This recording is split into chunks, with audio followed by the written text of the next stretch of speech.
We are live at 5 minutes to 5 here on the Manic Monday. Welcome to the Express Train to Hell. I'll be your conductor this evening.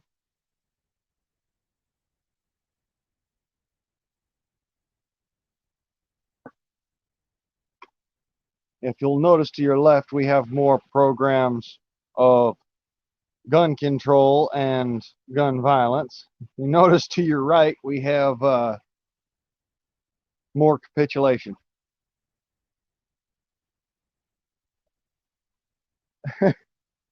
I guess that's how I'd have to be put.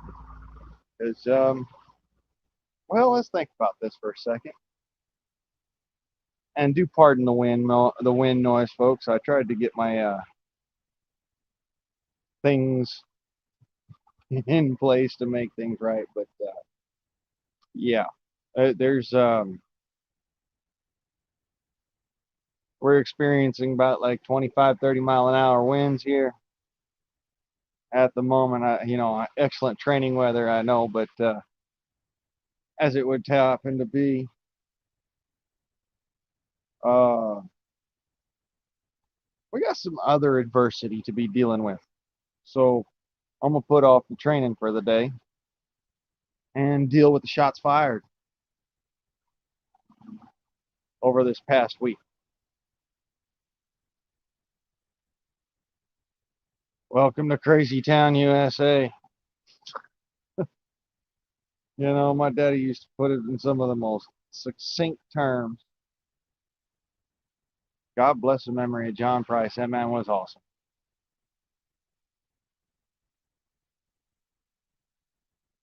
Oh, is awesome to this day. Man's a legend.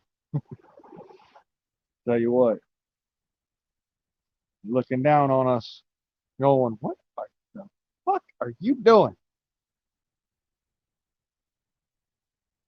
Just a little sense. Just a little bit of sense.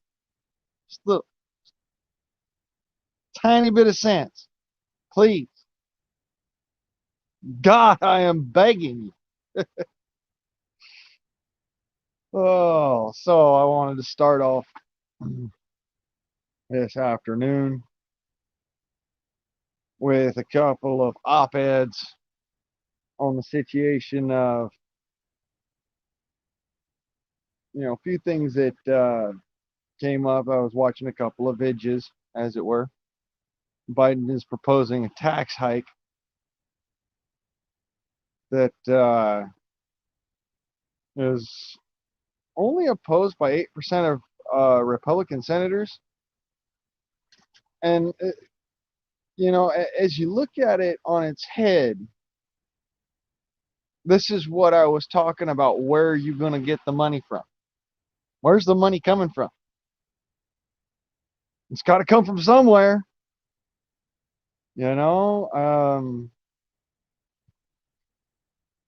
I want to talk about foresight. This is something I said, back in, I believe it was 2019, 2020. All these relief bills and stimulus checks. Where's the money coming from? Big deal. Where's the money coming from? You know, uh,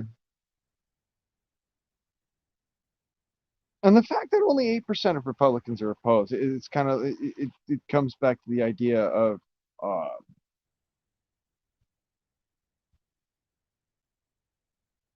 then how on God's green earth is truth and reason even represented?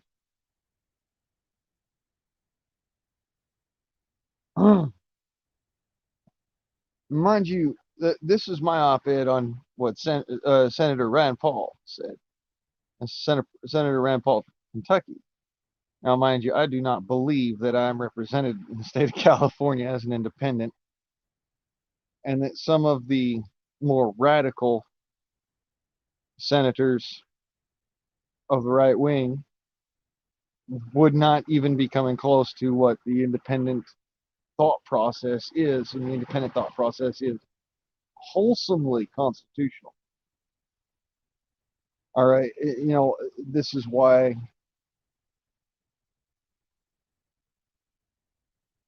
not just constitutional, but at the same time, it is exactly where our founding fathers wanted us to be. That's what the independent mindset is. I mean, a lot of people say, oh, no, what is the political independent mindset? It is 1776, 75, 74, all the way back to 68. Okay.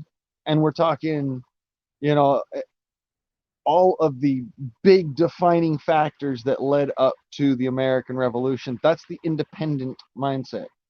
Independence, the ability to govern oneself, because between you and God, you know best, and God will guide you. But God knows best, but you know best for you, and God will guide you. That's the whole mindset behind self-governance. Well,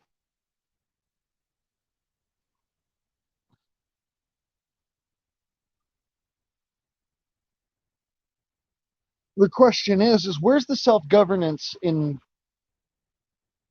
our legislation?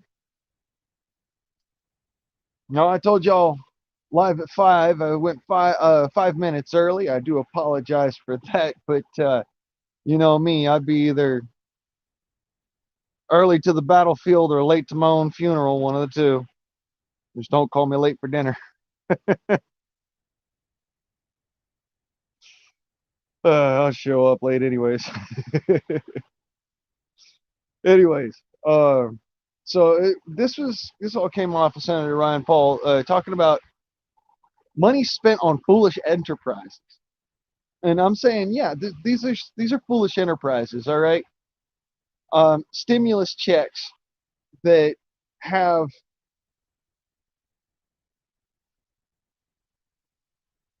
little to no effect and cost billions of dollars, because guess who's getting their 10%?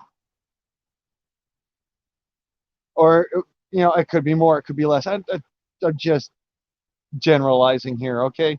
They're 10%. Who's getting their 10%? And then there's a lot of hands in the pot.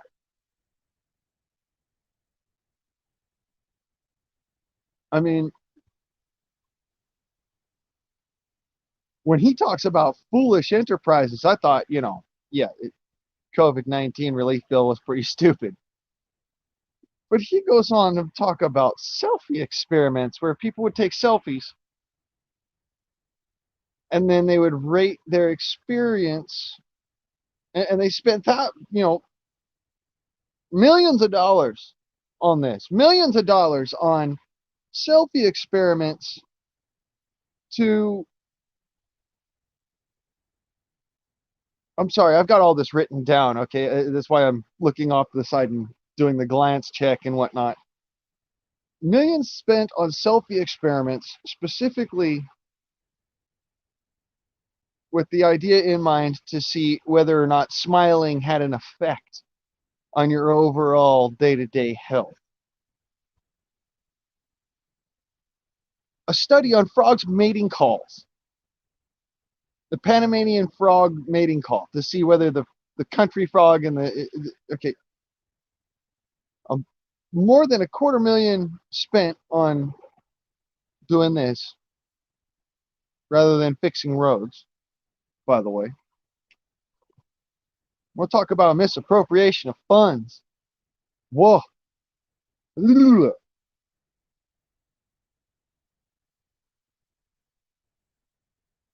$3,000 was spent on a study of whether Japanese quail are more promiscuous while under the influence of cocaine. Now, I saw all this before, yes, sure. But, this is just a point of, this is going back over several years, whereas this new COVID relief taxation bill thing, it points to a whole crazy reality, all right, that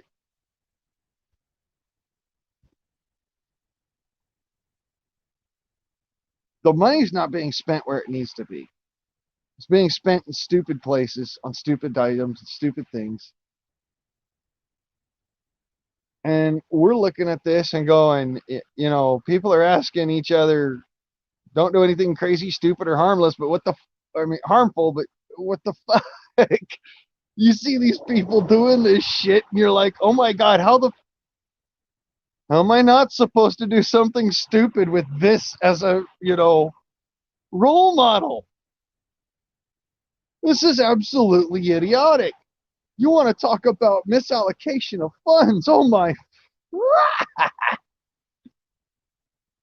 $80 million on a luxury hotel in Afghanistan to have it stolen and turned into a sniper hide for Taliban fighters.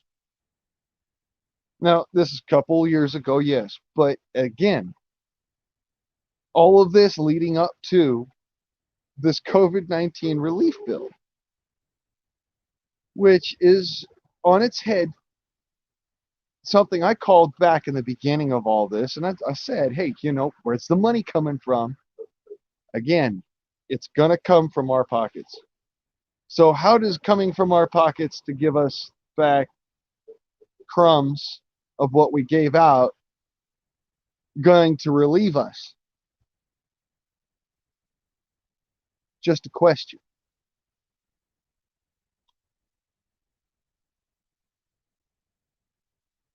Oh, and here's a great one for you.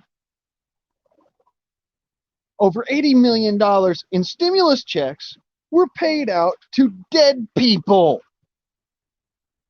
That is deceased, gone from this world, have no longer any breath of life in them, have taken the final walk onto higher and greener pastures, kicked the proverbial bucket, joined the Black Parade, gone on their final destination.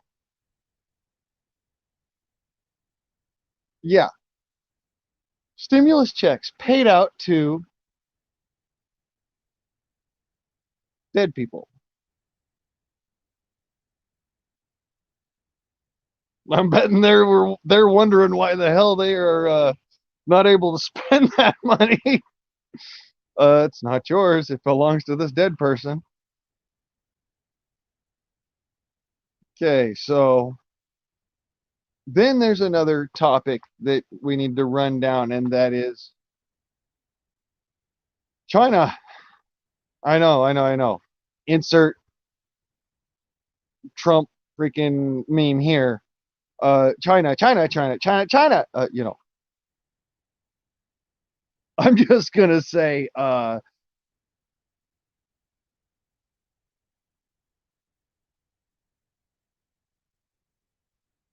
yeah. I was watching a video on a feller from California, super lib.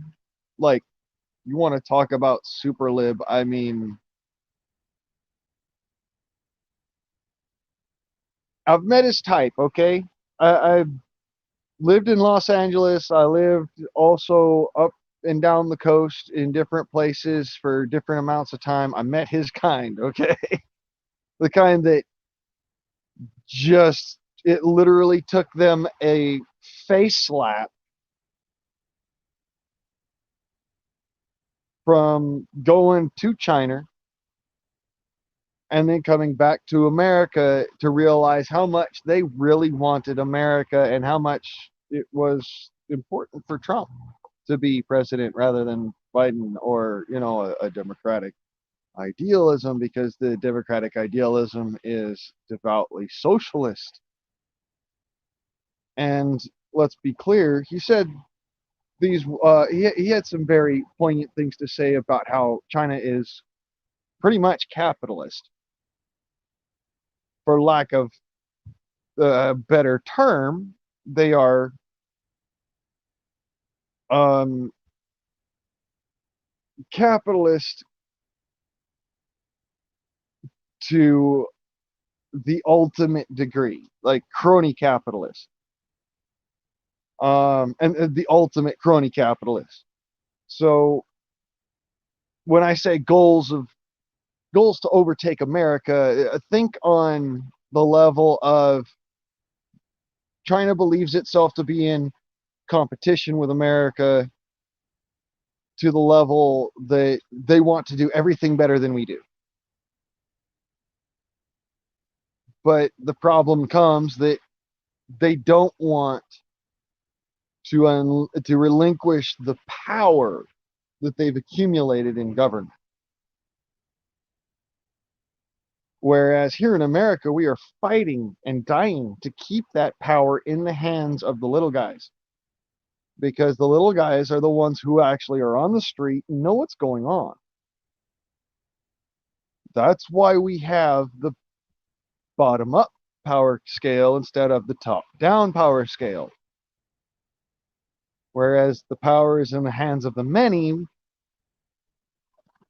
and the few, and has to be checked and balanced and legislated back and forth and discussed and debated to find the ultimately best ideal outcome. That's the reason why we have our nation structured it is, because everything checks and balances itself out so that no liberty can be taken. Well, China is the exact opposite in that regard, where every liberty that they have taken, they know they do not want to give up that power. And so it brought to some realization for this young man, and I believe it would do so if it, and this is why I say it's going to take people literally being at the precipice, being held to that divergent point between life and death, between liberty and slavery, and actually having their feet held to the fire to understand what it means. Okay, and I know that it's coming through spotty for you guys. All right, trust me, I get that. But thank you for showing up. Thanks to all for showing up, because I want to point out that we cannot go over this stuff and figure this out on our own as individuals. As a collective group, we could figure out how to debate and how to function properly and fight back. What's up, DZ? Good to see you, brother. If you're having trouble getting on, it's because, like I said, I've got really bad weather and really bad. I've got mobile internet, so it's not as spotless as everybody else's. My apologies. But thank you for giving me the platform to be able to talk. Let me tell you, because it's the only way that we have to fight back America, fight back and in America to make this country, this nation, to be able to do what in China they have not been able to do. And in China, they cannot criticize their own government, and that's what China wants to make, is a world that they cannot criticize your own government in. I'm I'm I'm busting out here in just overwhelming disgust, absolute overwhelming disgust at the idea that you cannot criticize your own government. We would not be a nation that we are had we not that ability to go forth and speak truth.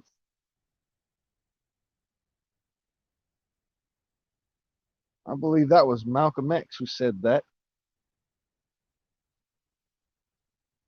I was about that for some bomb dropping knowledge. Yeah, bro. I mean, things that it's questions I have to ask. Even this young man asked when I'm talking. The one I'm talking about is it's a video on China Uncensored. A California liberal goes to China and has his mind, blown. I think is what the I'm pretty sure that's what the title was California liberal goes to China and has his mind blown, votes for Trump. Anyways, as I was looking through this, it was fairly interesting. It was put up just a couple of days ago.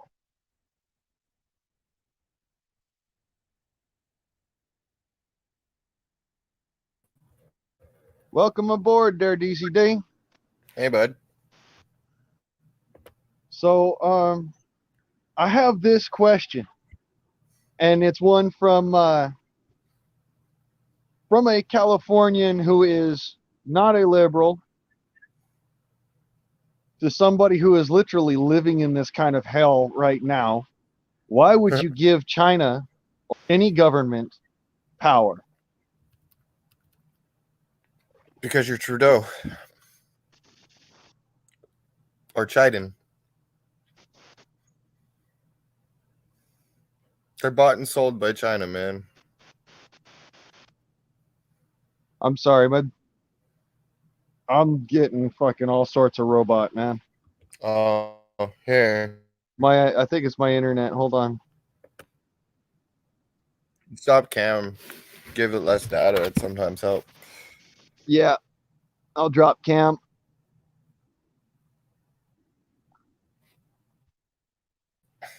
Now can you hear me? Yeah, I can hear you fine now, brother.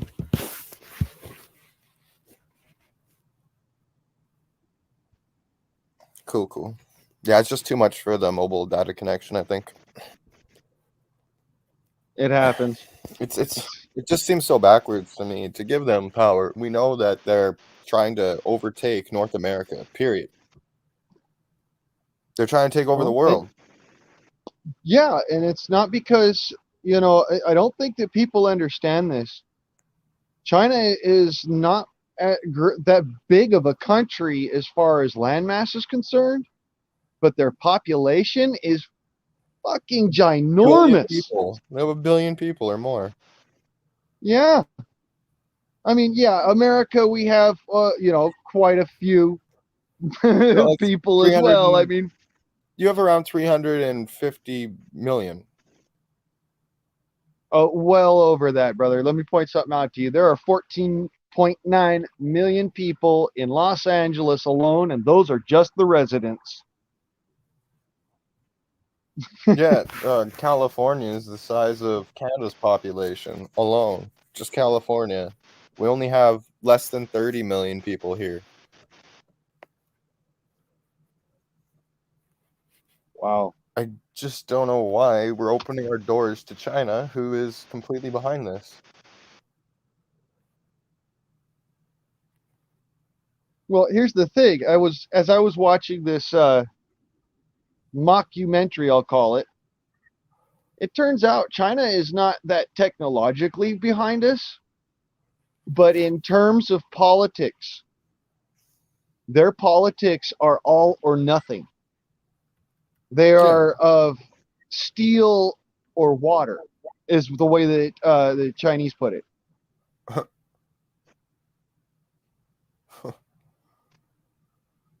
Well, it's like Germany was over there right now with the Uyghur camps and killing people and harvesting organs. Why are we supporting these people? They are disgrace to humanity. Like, ugh. Okay, well, I'm not going to get on the train of, that people can't change. But I will say is that most often people don't change. Yeah. And it's pretty sad. I mean, yes, the folks in Germany, they abhor the idea of the Nazis and what happened. And let's be clear, with everything that happened there, you'd think that, the world would have learned the lesson. Yep. Don't let socialism have a foot in the door. You work your ass off, you get paid according to your work, and you do what's necessary, and you fucking pay, for what you need, and prices are never out of your reach, but they encourage you to earn more and earn harder. Right, but now they're making it criminal basically to work. Yeah. There's another thing that really busted my balls. They're making it criminal to work, yet they want to tax people. Then they want to make it so that your taxes pay for the stimulus, which they are taking and paying to people who don't work. Yep. Yep. It's like, how can you run around in circles a little bit more and show me that, you have absolutely no idea that you have no tail? Yes. Wow. People, they think that this world is all just niceties and vanity. And unfortunately, that has created a society of pussies, in my opinion. Now, that being said, I know that there's still some staunch people out there. And when I say staunch, I mean people with true grit. You remember the film True Grit where, yeah, okay. There's two different films, and both of them try to put emphasis on that absolute willingness of survival and, trying to fight for what's right. And it takes true grit in a man to continue the fight when he knows the fight is over. Well, that's what we need as a nation, as an American nation. We need true grit. A little spit in the craw, gravel in the gut.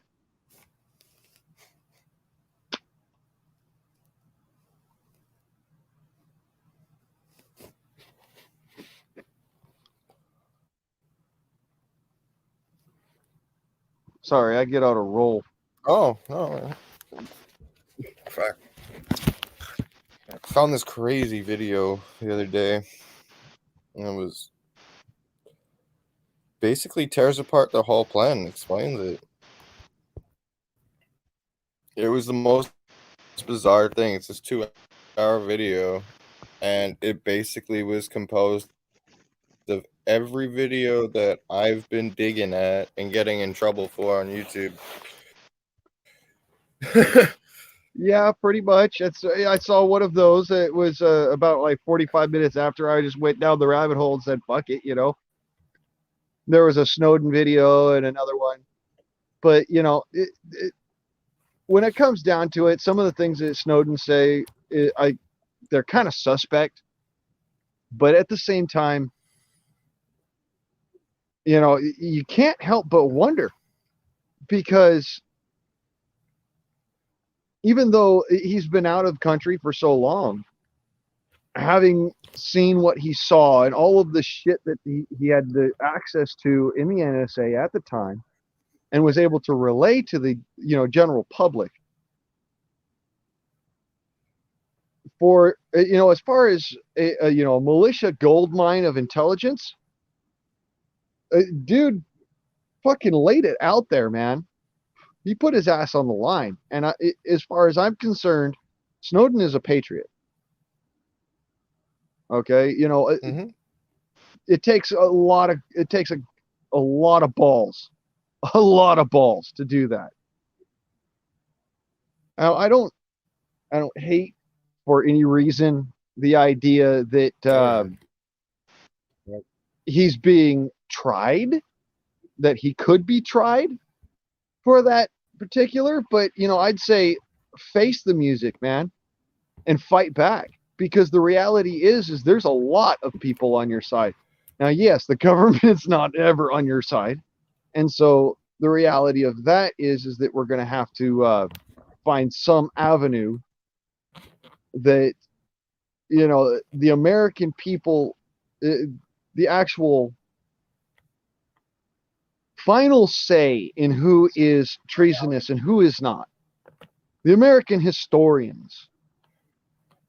That's the big deal here. There's a lot of folks that's all that they do is they chronicle history. They don't really hold an opinion one side or the other. Well, that's the But biggest the thing problem right is now. that in this time, in this day and age, opinion is what shapes history. They're trying to take away people's opinions and their voice. They're trying to just tell everybody what to believe. That's a big problem. And people are buying it.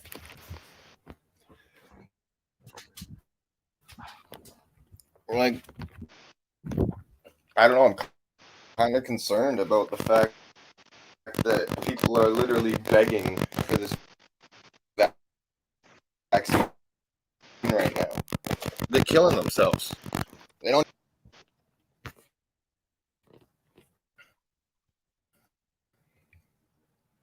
I think you dropped out, brother. I'm back. No, it's just, I just can't believe the way people are lining up for this vaccine. And it's like they want their freedom back, right? Yeah. And it's kind of like they're willing to fuck with their own body and their genetics and not even know the repercussions of what's going to happen because they're so sick and fed up of being prisoners in their own home.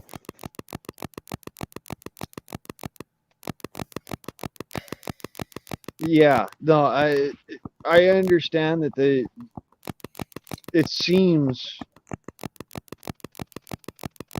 like it would mean freedom. But there again, a simple vaccine that would supposedly go and save so many lives shouldn't therefore take that many lives. All right. And, when a lot of people say, okay, well, there's going to be some deaths either or, and people have pre-existing conditions. Yes, that's the truth. That's the same case for people with, catching the disease itself. You'll notice throughout history, and this is the case, you'll find that people with an immunity priorly existing, and that means that people who have been exposed to other viruses of, lesser or greater degree tend to have a higher survival rate when exposed to other viruses of that same special trait. Now, when you talk about special trait in virology, that means that, it's a mutated form of the same virus. In other words, like COVID-19 is a mutated form of the SARS-2 virus. It was a mutated form of the MRSA virus. The MERS virus. It all goes back to it's the flu. Yeah, it all runs back to the Spanish flu. And, the fact that there was a war going on at the time meant that the country was in a place where manipulation and politics were very readily available. So you could manipulate politics to sway one way or another because the fact that our nation was at war. In doing so, by putting, something so scary as an illness, which everybody understood illness because everybody had to deal with the yellow fever and the rabies and, all this other stuff happening in the Wild West and the South. It was all created by man, though. Well, like most viruses of of today's modern viruses have been manipulated in some way. Well, it's been proven AIDS was made in a lab, and then they found part of the HIV virus in COVID, apparently. But here's the weird thing: they say that, but they haven't even isolated the fucking virus. So how can you say that? Okay, well, okay. This is something else that's in virology. It's a very in-depth thing. With any virus DNA, which is actually RNA to be specific, any virus RNA has encoded in the RNA is certain parts of other viruses that it has come into contact with and swap DNA with. So, say somebody caught COVID virus who had uh, human immunodeficiency virus, then they would also have that virus then goes on to infect a new host due to COVID's properties. That would then cause that COVID virus to have a recessive immunodeficiency virus gene.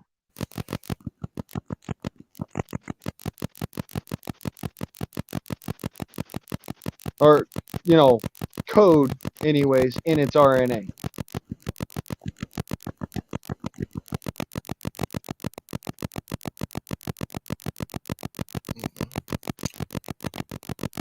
It's just fucking mind-boggling the fact that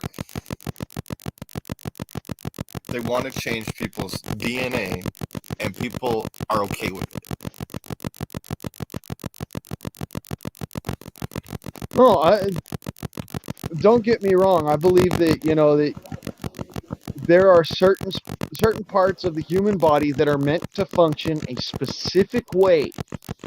And that means that first you have to get an infection from it. Your body has to recognize that it is a dangerous virus. And then it has to try and do something to fight that virus, which means that in order for it to infect you, the RNA has to get into your system. So yes, either or, whether you're doing the non-vax or you do the vax route, people need to trust their bodies. Your DNA is going to change. I was listening to this Canadian nurse, and she was basically saying that we need viruses, and our bodies contain more viruses than we could count already. And the biggest thing is when you catch a virus and you get sick, all it's your body doing is ejecting toxins. That's why you get sick. That's why you get a fever. And she was also explaining that you shouldn't reduce a fever unless it's going on way too high, way too long. Yeah. Most fevers are just a way of your body excreting all the crap. Yeah, it depends on the length and height of the fever. If the fever runs higher than 2 degrees over, which is 100 degrees Fahrenheit, okay, 2 degrees over your natural body temperature, that's the point in time where concern starts to become elevated. If the fever is below that but goes on longer than a 2.5 hour period, then it's time to start doing an intravenous injection of fluids, because there's a likelihood that the body is too severely dehydrated to be capable of expelling those toxins. Okay? So, it's kind of, that's some stuff that I had to kind of learn on the fly, believe it or don't. I went through that. See here, you guys probably remember back in 2014, 2015, SARS-MERS virus was a pretty big thing. I caught the virus, and then I had a prolonged fever, and then I had pneumonia after the fact because I slept on my back rather than sleeping on my front, on my chest. Now, when you're sick, it's smart to sleep at about a 45-degree angle downward incline towards your head and with your face down. because that way you can actually expel any pent-up mucosoid inside your system, inside your lungs, so that you don't get a bronchial infection, which happened to me. And these practices aren't something that mainstream medicine's going to teach you. These are things I had to learn on my own. All right, that's how I beat pneumonia, was sleeping in the proper position. All right, no amount of antibiotics helped me at all, which was surprising because I'd been on antibiotics before and they'd help. But recently, Well, antibiotics are antibacterial, not antiviral. yes, that's correct. But pneumonia is pneumococcal spirilidae, which is a type of flagellate bacteria. Bacterial. Or no, not a flagellate. It's a spiral bacteria, and it has the ability to infect and to cling to cell walls. So unlike some bacterium that you just would normally excrete with a standard cough, pneumonia bacteria will actually cling to the sides of your lung tissue and hold on, even if there is no mucus there to be present. And that's what causes your body to push so much mucus, is that it's trying to push that bacterium off of the cell walls. Yep. And it's a lot of dead cells as well. So you're trying to get rid of that, and your body's trying to get that out of it. That's why I say better out than in. So yeah, if you're coughing and hacking and wheezing, spit it out. Don't keep that shit in, because by swallowing it, your body has to process it. And by processing it, some of that bacteria ends up going back to places where it shouldn't be. A lot of people, they have asked me about my my mouth hygiene, especially my dentist and my my parents and whatnot, and some of my friends are like, dude, how often do you brush your teeth? I'm like, once a week with Listerine. And they go, how the fuck is your mouth so clean? And the reality is I do brush my teeth with whenever it gets to a point where I feel like I need to. So it's normally once a week, but sometimes it's like twice or 3 times a week. I'll have to brush my teeth. And the reality is that I don't have any cavities. I don't have any mouth sores. I don't have any problems with oral hygiene. My teeth are actually in excellent health. My gums, strangely enough, are in relatively good health for the amount of brushing that I do. And people ask me, well, how do you keep your mouth so clean? It has absolutely nothing to do with fluoride. In fact, it has everything to do with not taking on fluoride. Well, it's the same as like your skin and your hair. You're not supposed to wash it and strip it of all its oils all the time. Your body makes those oils for a reason. Your body knows how to take care of itself. Exactly. Your body knows how to take care of itself. The reason for basic hygiene is that sometimes your body builds up some of that stuff and it becomes... Yeah, and we do dirty things. We work. Well, we get sweaty. We do all sorts of crap. We do dirty things as human beings. We get in the mix of shit because, Literally. What can repair a vehicle better than a pair of human hands? No. What can grow crops out of soil better than a human being? Nada. There's not a lot of farm equipment that's actually really all that great for it. And the stuff that is, you've got to question whether or not you want to eat that. Well, again, like even with dirt, people treat dirt like it's disgusting. It's not. I used to eat dirt as a kid. I used to eat sand and all sorts of crap. It's not that bad. You know what dirt is? Is just detritus organic bipro, which is It's basically the final breakdown product solids of everything around you. Yep. You know, if you want to really get into it, people say don't pop pimples because it's bad for your. It can be bad for your health. Well, I'll say this: if you have a clean bathroom to do it in, you have the ability to wash your face, wash your hands, do pop pimples for good reason. That is a toxic buildup of, you know, Your basically the body's trying to get same rid of it. stuff it's the same stuff that's in your stomach. It's bile. A lot of people don't know this, but your skin excretes urea and bile as a byproduct of trying to cleanse itself. And this is one of the reasons why you actually have an odor as a human being, is you excrete these things out of your pores. Well, if you have the ability to rinse and wash that crap off of you, it's a good idea to try and get that out of your skin, because all it's doing is eating away at your skin, at the fatty acids in your skin.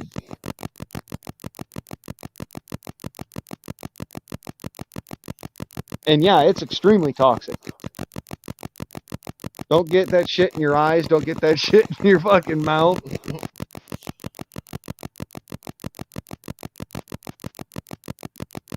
But yeah, definitely do. Definitely pop pimples. When you're doing hygiene, it should be a matter of utmost importance that you leave behind an oil film. And a lot of people don't realize this, but all you really need in order to clean your face is water and vigor. You know what vigor is?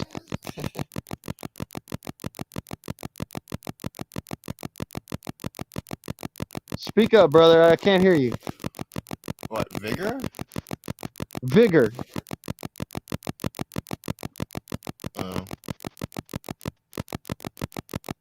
It means you do so with extreme pressure and energy. Right, right. You know, you're trying to get the crap out of your skin. All you need is water and, you know, elbow grease. By doing that, if you do the circular motion like dermatologists say to do, but with just water and your hands, after you've washed your hands, it pushes all of the crap out of your pores and out of your skin. Now, I do have gigantic pores, and I'll give you that, but, you know, that has mostly to do with the fact that when I was a kid, I subscribed to the same philosophy I do now, which is get the shit out of your skin. Your body will deal with it. And yeah, you know, there you go. Yeah, you're going to have larger pores, but that's good for your body's overall health. I don't think people realize that. Trying to keep their pores so small so that they look good on high def, they don't realize all you're doing, in all reality, is making it so that your body can't breathe. Makes sense.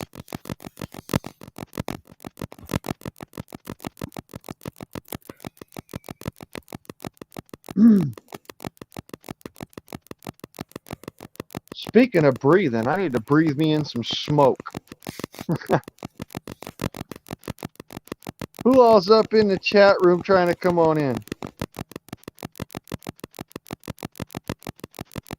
Come on in here. I'll bring you up.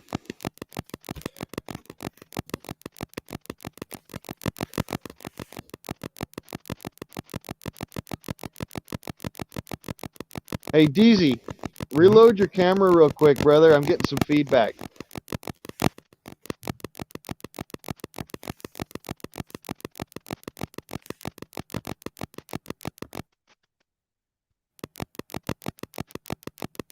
Yeah, that didn't do it. But when you had your mic off, I wasn't getting the feedback. So just a heads up.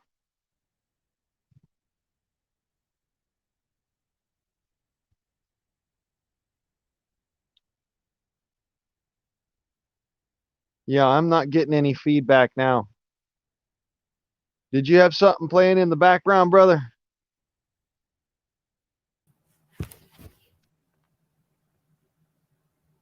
Oh, there we go. Cool. Clear as freaking Crystal River, I tell you. Where is everybody? I don't know. I did say 5 o'clock, didn't I? Mm-hmm. Yeah. That you did. Sorry I had to run out on everybody. I really had to take a piss last time. That's all good. And so that's why I was shutting down the stream early and shit. It was like, you know what? I'm getting really bad functionality on the stream anyways, and I got to take a piss so fucking bad I can't see straight. I'm out of here. But yeah, I did set up that schedule for a reason, you know, like Monday we're supposed to go over what we've seen in the different stuff here, you know. Let's see here. That was just what I picked up from Senator Rand Paul. I also picked up a couple of things from Bloomberg. They're trying to actually push this tax reform as a good thing. Trying to push everything is a good thing. Fucking bullshit. Yeah, Democrats are just on another level of what the fuck.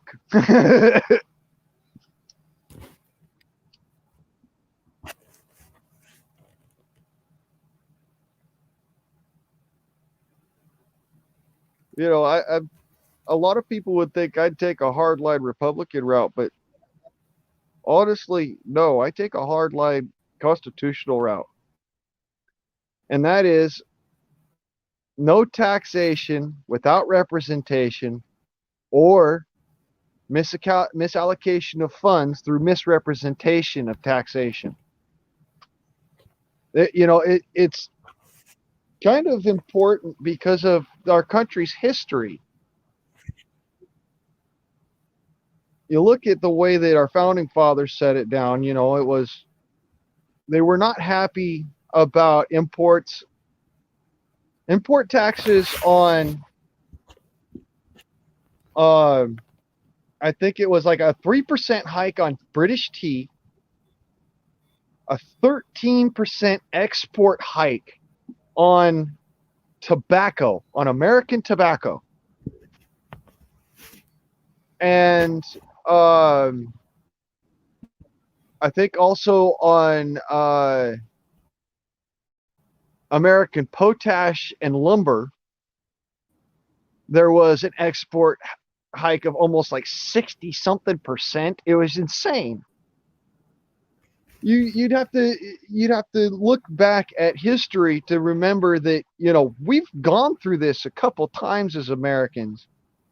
And, you know, in the Obama years, they brought sales tax up to a 13.9% tax, and I nearly lost my shit because sales tax is a tax that's not even supposed to exist, honestly. We pay 14% here. Yeah, it's irritating. You know, the fact that you're not even supposed to be paying taxes on something that you purchase through, you pay taxes when you a earn the private money. party You pay or taxes when you spend the money. You pay taxes because you own a house. Like, you pay taxes. yeah, You have to pay taxes on the same money like 4 or 5 times. exactly. And by the time you've gotten to, you know, What's being able left? to even use it, you've been taxed out of all your money. Out of at least 60% of it. Yeah, no, Yep. it's beyond irritating. And this new tax hike that they're talking about would put people who genuinely just want to try and make a better life for themselves, and this is coming from a guy who is on Social Security because he'd been fucking beat the fuck down and injured on the job, injured off the job, injured according to duties and under militia status, injured during just everyday life. And also on top of that, having been through the mental health system, I could tell you that my paranoia is not unfounded, and it is not ill-educated. My paranoia is directly a a product, the final product of what happens to people from going through the mental health care system. Being afraid to take a medication because you don't know what that medication's effects are going to do, or what how it might affect you in the long term.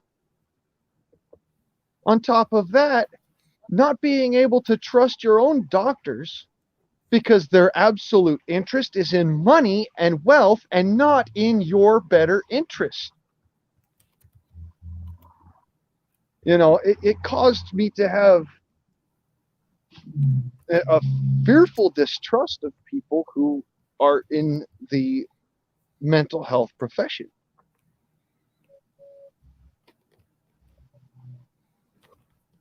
That's not to say, I don't go and talk my problems out or try to, air out my differences or issues or whatnot, because I'm a semi-civilized human being. And I say semi-civilized because I look at things realistically, but I still have the ability to speak courteously when I so choose.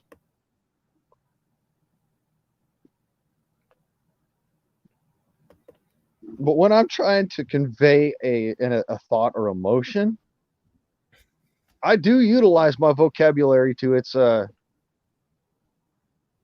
most colorful extent.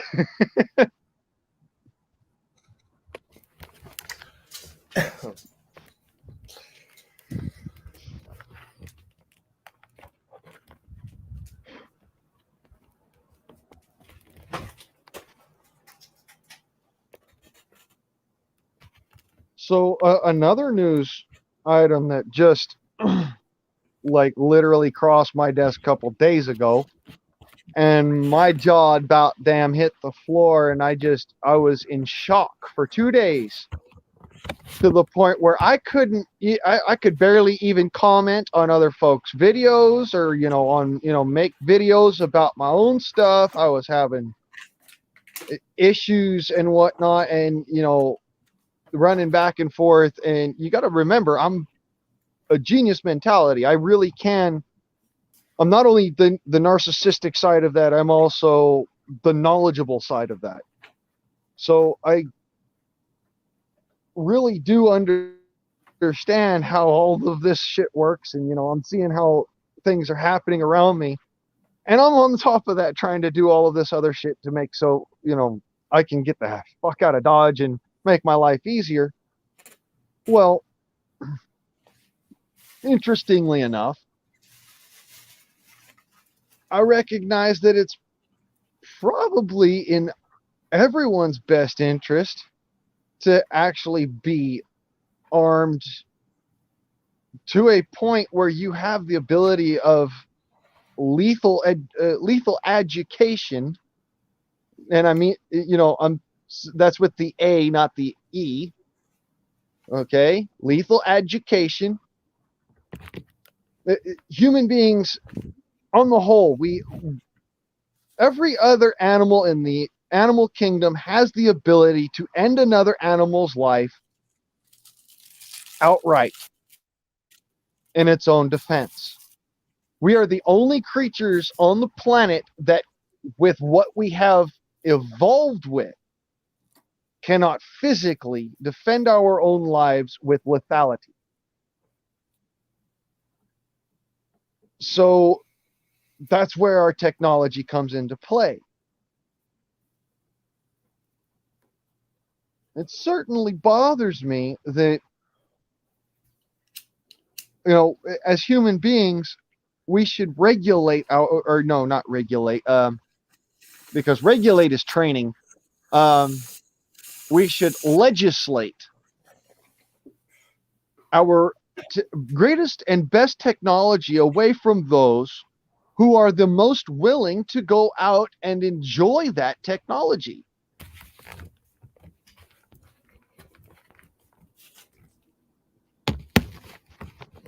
In other words, do you want a pretty wall hanger or do you want a freaking a freezer full of meat in the winter? No, eating meat's wrong. Eating meat's wrong. That's what they want us to believe. That's why I'm laughing so fucking hard. Eating meat is wrong. Okay. As I'm cooking a steak. I am a human being.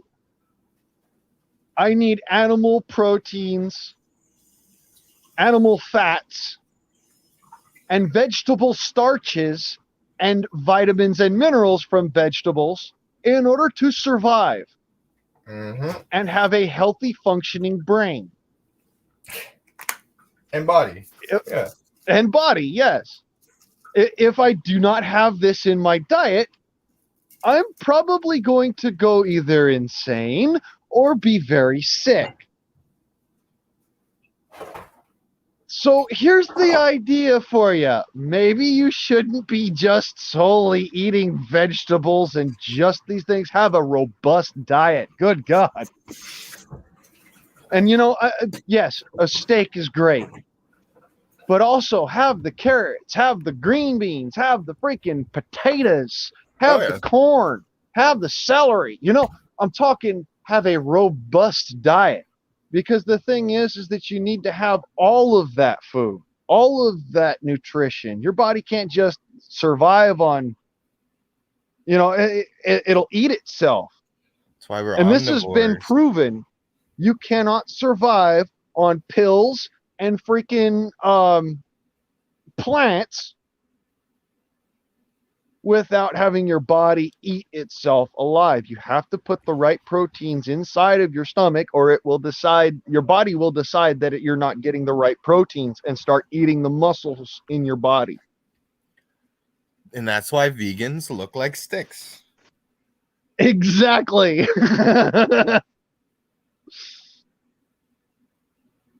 And that's why, even though, skinny guys who eat, the skinny guys like me who eat meat are like really string bean skinny, those guys can still pick up and fucking throw those other string beans like they were made of fucking paper.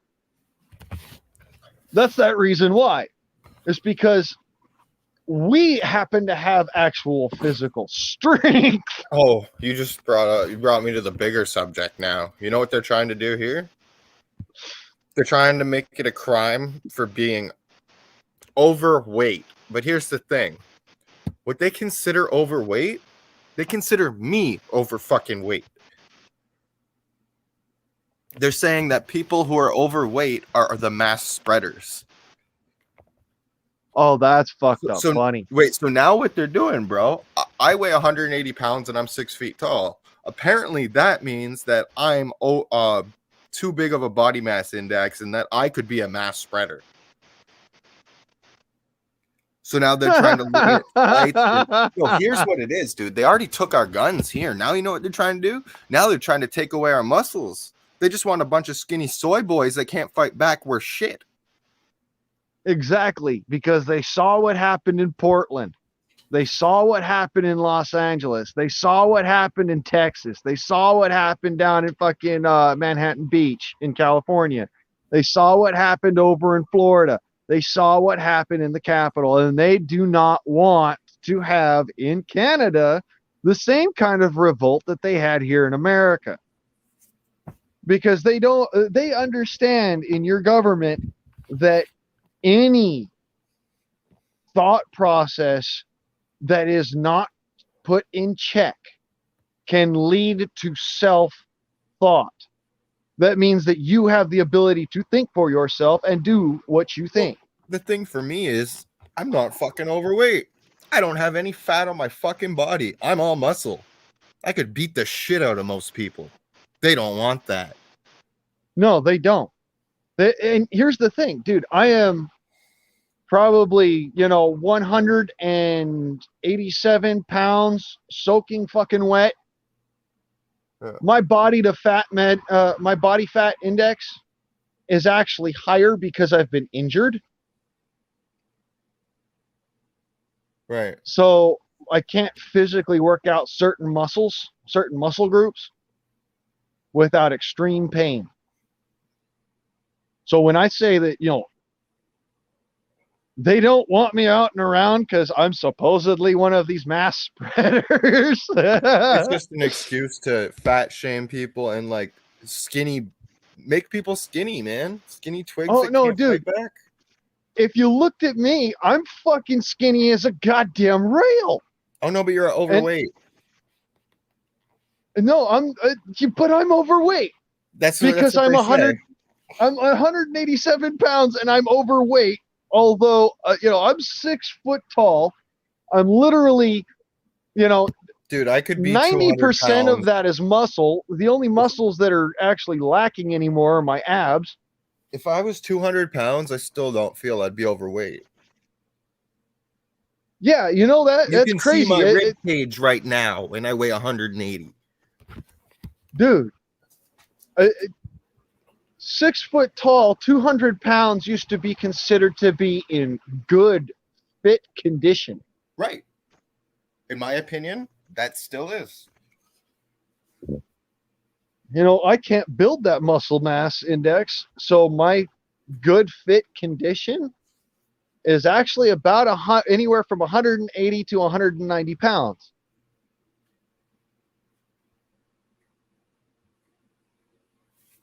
I've always been skinny, and I'm trying to gain weight in the last year. And now they're telling me that that's wrong. Yeah, I know. I about shit myself when I saw what they're trying to do, dude, and it's beyond. It's beyond painful. It's beyond just absolute and entire crusty crap. To put her plainly, well, when we're talking, dietary regimen, because I lost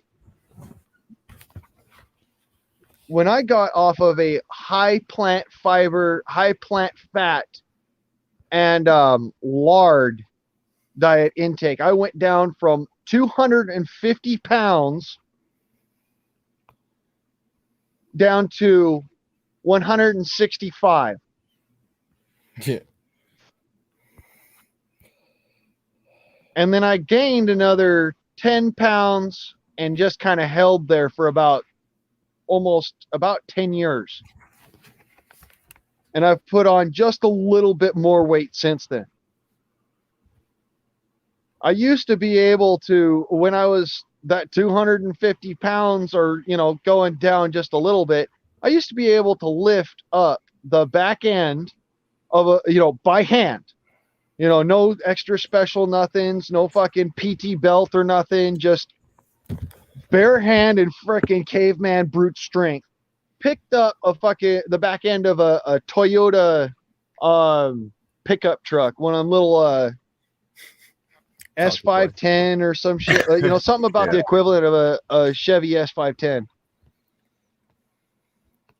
Picked that up off the ground like it was, and I had tires off the ground where people could pass their hands underneath, dude.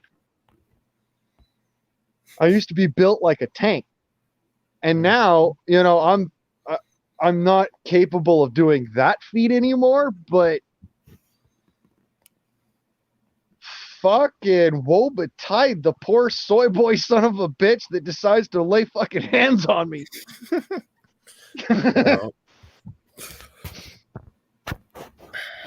fold that poor bastard up into a pretzel and then ask him what he did wrong.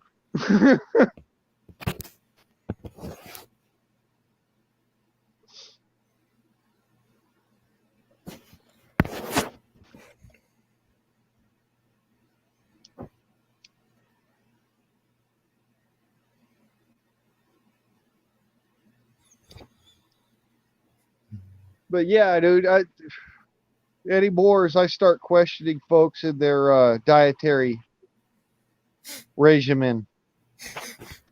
See, I grew up on Hassenpfeffer and leeks and freaking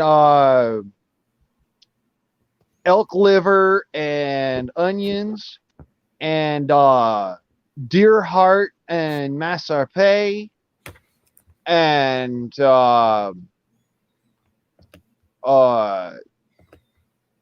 haunch tacos and mole sauce, man. I mean, I grew up with some of the best freaking meals, home cooked, good old Southern style, Southwestern style, whatever style you wanted. My dad could cook. All right. And so when I say I grew up with some good nutrition, I grew up with good nutrition. Boy. Oh man, but and nowadays I make some of those old recipes that my daddy taught me how to make. And if I tried to do that at like a potluck or a cookout or something with some of my family members, I'd get the fucking evil eye, I tell you.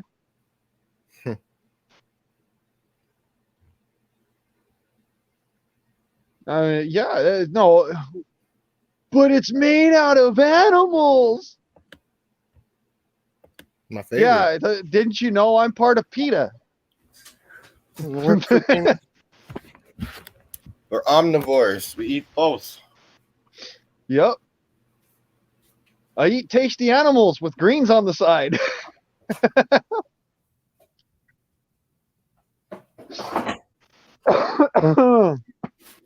God, man, I joke, but the reality is that I grew up on a hunter-gatherer kind of a really heavily hunter-gatherer influenced diet. My daddy wanted me to grow up as a strong Cherokee man because he loved his Cherokee heritage. He had Cherokee pride flowing through him. So when I say that, the stuff that I've learned is from when I was a little kid. I'm telling you, it was from when I was real young, like 5, 6 to 10 years old. And I got so much information in that point in my life that by the time I was in high school, folks were asking me for, information in order to do their schoolwork because the teacher wouldn't help them and there was no tutors that were really all that knowledgeable in it. And a lot of the schoolwork was actually going over a lot of the shit that as a young man I was forced to learn. So, after having my mind blown a couple million times, I decided to blow some other people's minds. My dad, he came about with all of this different knowledge to try and bring to me, and he was willing to go and research it and, by the book, research it. Not just, oh, well, we've got this cool computer with Encarta encyclopedia and we can browse the web and, do all that fun stuff. No. My dad went and bought the books. He went and he got the hardware, and the tools and the motorcycles. Speaking of motorcycle, a little pocket bike just rode past. But he went and he got all the different stuff in order to teach me like a person needed to be taught. Like he knew that no matter who you are, how you are, what you are, you can learn by hands-on. Okay, it takes a lot more focus and dedication to learn from textbook than it does hands-on. There's just shit you won't learn in a textbook too. Yeah, there's that too. I appreciate my dad for every moment that he gave to try and teach us kids that. And he didn't just spend time with me. He spent time with both of my sisters, but I believe that my sisters were a little too young to actually comprehend and grasp it.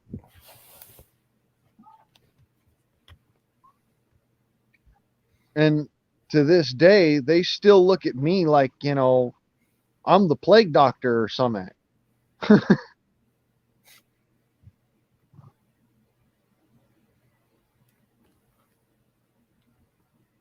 In the historical proverbial sense.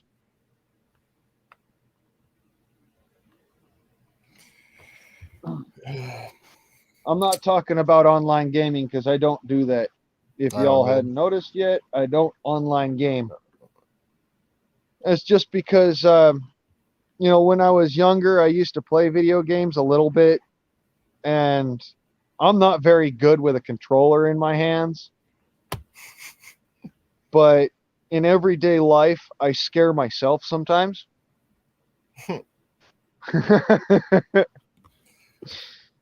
Like, if you watch my video of the guardsman arm shoots, uh, that's on a really extremely windy day, like kind of like today, all right, where I've got a crosswind that is taking my slugs, my bullets that are flying out of an air rifle of all things, and whipping them all over the place. And hi, Cindy, how you doing, hon? Good to see you. Hey, Cindy. Anyways, so in the video, the guardsman arm shoots, I was doing you couldn't see it in the video because it's really hard to actually see it that distance, but I'm looking through my scope and I'm seeing as these slugs are dancing all over my scope, and I'm like, okay, well, yeah, there's a lot of wind today, so I'm going to variate for where this wind is coming from. I'm going to put my target there, and I'm going to make sure that my wind is a type of crosswind that goes direct from left to right or right to left. Then I'm going to variate on windage on that, so that I can at least put a couple of rounds on target and make it so that people can understand, hey, I'm not just bluffing, I'm very proficient.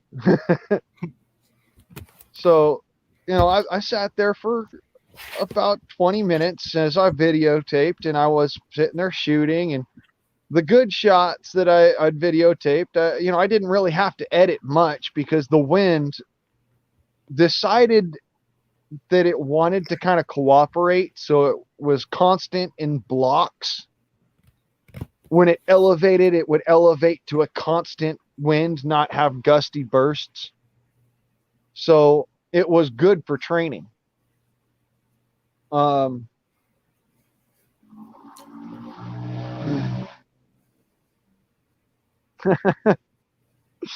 anyways, there's that bike again. So, as I was saying, that video basically taught me what my air gun could do. On the flip side, it also taught, I believe, a host of folks that air guns are not just toys anymore. They're not your Daisy Red Ryder, and They in a consider lot them of firearms places, here. yeah, in a lot of places, they are firearms. They're not regular run of the mill anymore.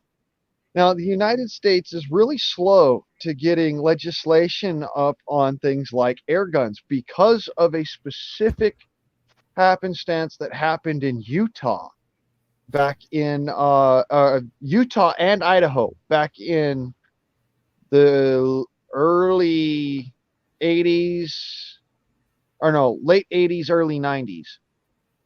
where a young man shot his sister in the head with a 22 caliber pellet rifle and killed her. And then another young man shot his friend, I believe it was, in the head on accident, on pure accident. Versus the shooting of the sister was supposedly thank you, Cindy. uh yeah, anyways, so it, it was about a law that came about in that state, and it suppressed the ability for people even above the age of 18 years of age to purchase an air gun. And then lo and behold, that law went nationwide.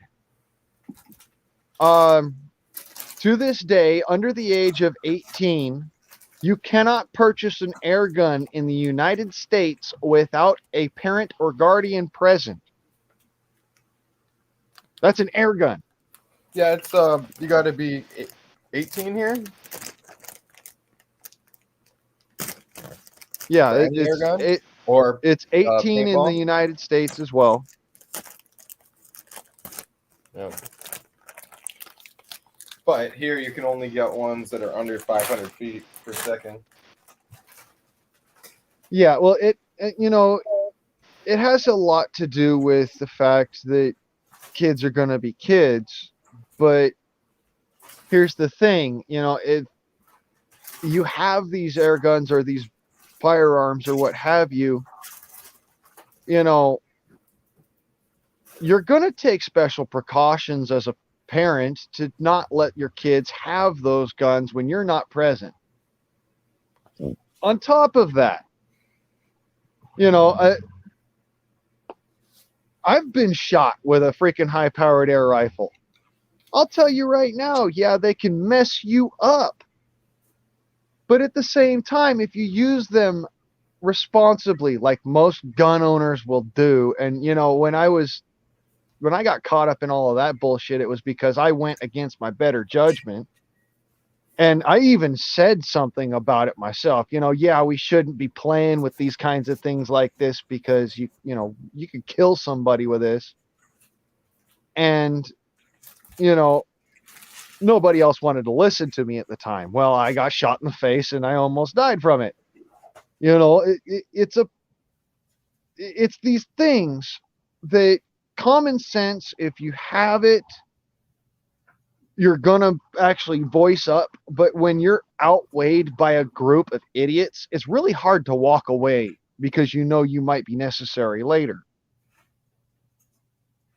And that's basically what my driving force with staying there is just, yeah, I'll play with you guys, but seriously, this is gonna end up getting somebody hurt really bad. And it ended up with somebody getting hurt really bad. This is why when I'm doing my PPG guard updates and stuff, or when I'm talking about air guns or air rifles in particular, I say, this is not a toy. Do not play with this. This thing will fucking kill you. That's the thing here, man. They're outlawing even airsoft guns here.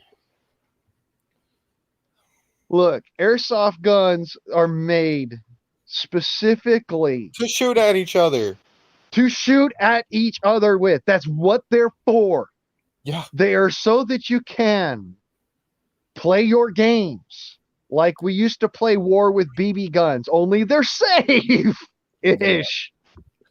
Yeah. It's not as dangerous as a freaking paintball gun. Just wear some goggles. You're good. Just cover your eyeballs. Yeah, cover your eyes. You're good. Yeah. Whereas, with a BB gun, you better be wearing all sorts of heavy shit and freaking cover your neck and cover your face and cut your gloves. And, BB gun wars used to be stupid, dude. We'd go out with a t-shirt on and yeah, we get racked with it. But, that was BB guns, not high-powered air rifles. High-powered air rifles can kill. Yeah. And there's a reason why we don't want high-powered air rifles to be regulated substance, or, a regulated, or sorry, a legislated material item in the United States. And that is because it is not only a useful item for self-defense, for self-sustenance, it's also a great training platform for children when going from air guns to firearms. You got to remember that as a young man, I was given a just like every American, all right, at least every American boy that I know who was raised as a boy or as a young man, I was given a Red Ryder BB gun when I was 8 years old. And I was told, practice safety, practice your shooting, and I'm going to allow you to utilize this whenever you want, even without my supervision in the backyard. But you have to prove to me that you can be safe with it. And I proved to my dad I could be safe with my BB gun. And when I proved to him that I could be safe with my BB gun, he let me shoot in the backyard without his supervision.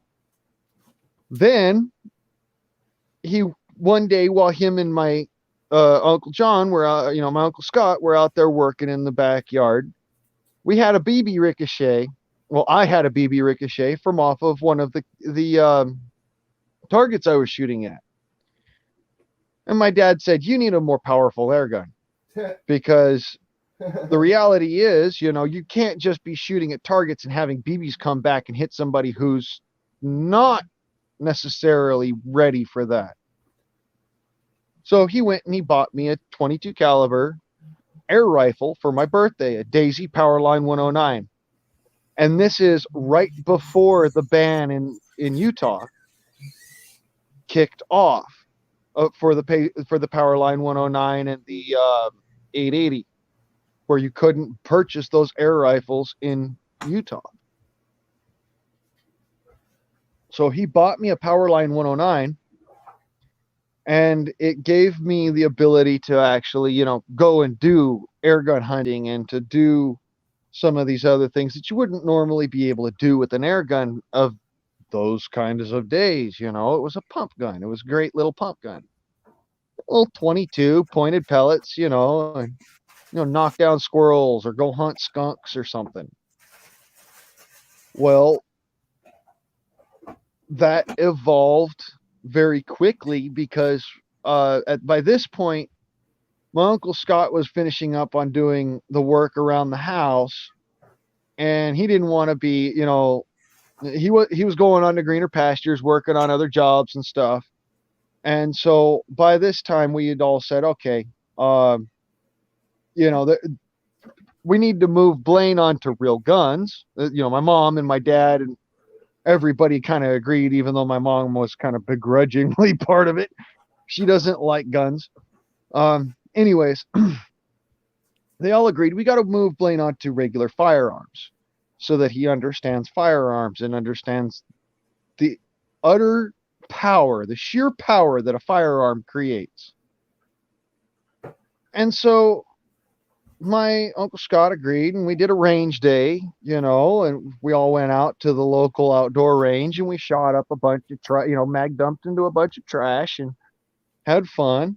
It was my first introduction to Dear Lady 223. And my first introduction to what would soon become my 308 deer rifle, which I'd never actually got, but shit like that happens when you have a Californian for a mom and a Navy brat for a dad.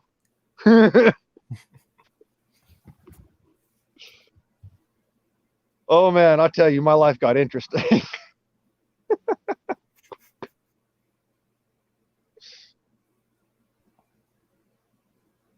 So yeah, anyways, we all went out, did that range day, and that's where I became extremely familiar with all different manner of firearms, all different manner of uh, air guns for that matter. Because that day there was a fella there that had one of the old Giordoni 36 caliber air rifles. Wow. You want to talk about Wow. something that would freaking, you know, just totally make your nut hairs curl. Yeah, that's a piece of history, man. An air rifle that Lewis and Clark used in their famous expedition. Dude had one at the range, and we'd be shooting all the different firearms, and you'd hear him shoot his little air. You'd hear him shoot this 36 caliber air rifle, and it'd just be like, pack, ding, pack, ding. He's sitting there shooting at these. They were like big old bronze freaking rounds or something like that. Almost like gongs, but they were thick pieces of bronze stock, round stock. And it just freaking air rifle, man. Everybody was sitting there loving the air rifle, even though, all the firearms are there and they're all these big, cool firearms. Everybody at the range was like, holy shit, is that an air? Oh my God. Is that an heirloom gun? And,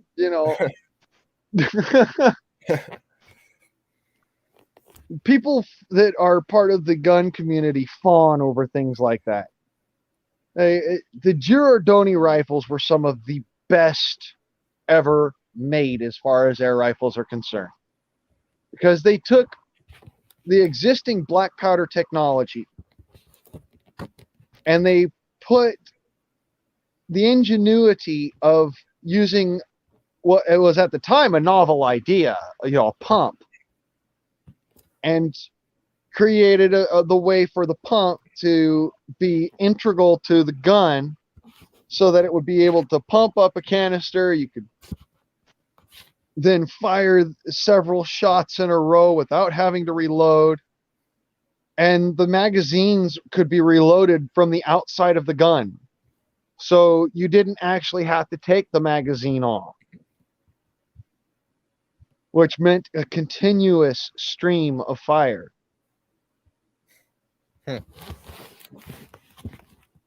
It was such an advancement in technology that until recently there hasn't been another advancement that I would say has made it so that air guns can once again trump firearms in the actual field of combat.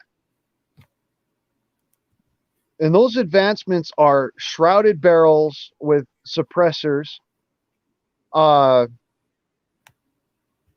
pressure air, which was an advancement that came about during Giordoni's time, and he came up with it for his air rifle. And then on top of that, the projectiles. See, the difference between Giordoni's time and our time is that they only had ball shot, like round ball, or pellet type projectiles, which were swaged pellets, and Diablo shaped projectiles, which was an advancement back then. It made it so that the pellet flew straight and accurate through a smooth bore, which was great for people using musketoon. But when you're talking an actual rifled barrel, it would cause the skirted pellet to sway and fly all over the place, which is why they used round ball.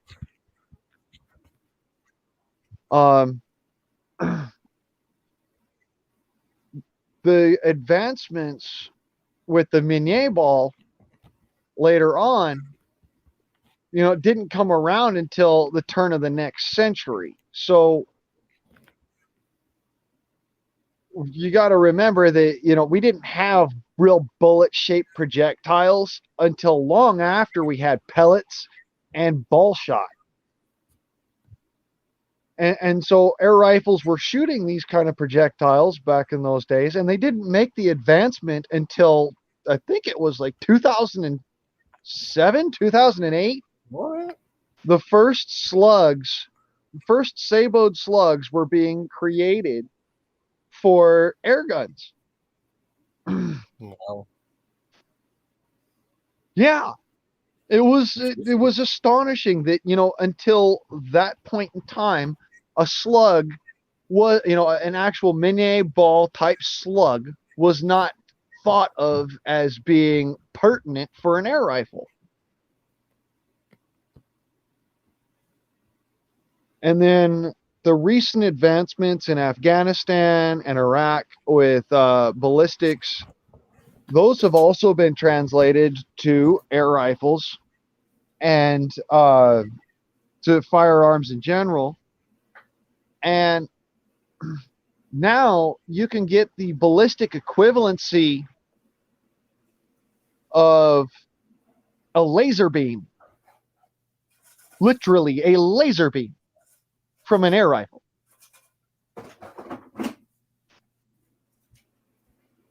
Some of these projectiles, they're extremely light. They're, the right and proper shape to hold the energy that they have. So, as far as it goes, if you have a smoothbore air rifle, yes, your best projectile is going to be a skirted pellet.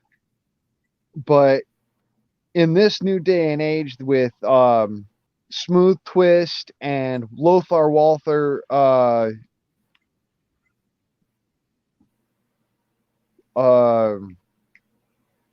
keyed rifling in barrels, slugs are becoming the best thing that you could launch from an air rifle, because they have the overall best ballistic accuracy. They have the most weight retention to target, and they have the highest ballistic coefficiency. Also, it's been speculated on my account and on several other people's account that slugs have the overall best terminal performance when it comes to both firearms and air rifles. Now,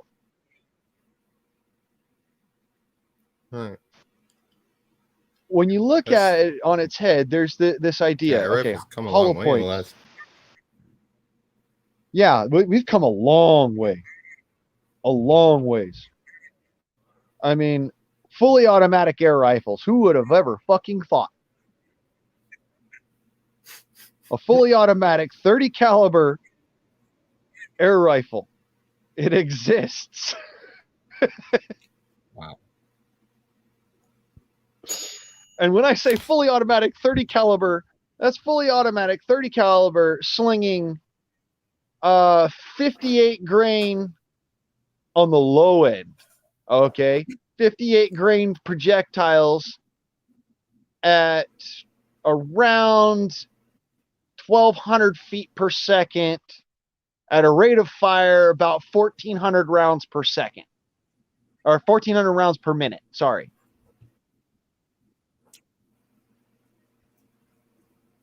So to put that in a firearms parlance, that's the cyclic rate of an M60 Browning belt-fed machine gun, a squad automatic weapon. The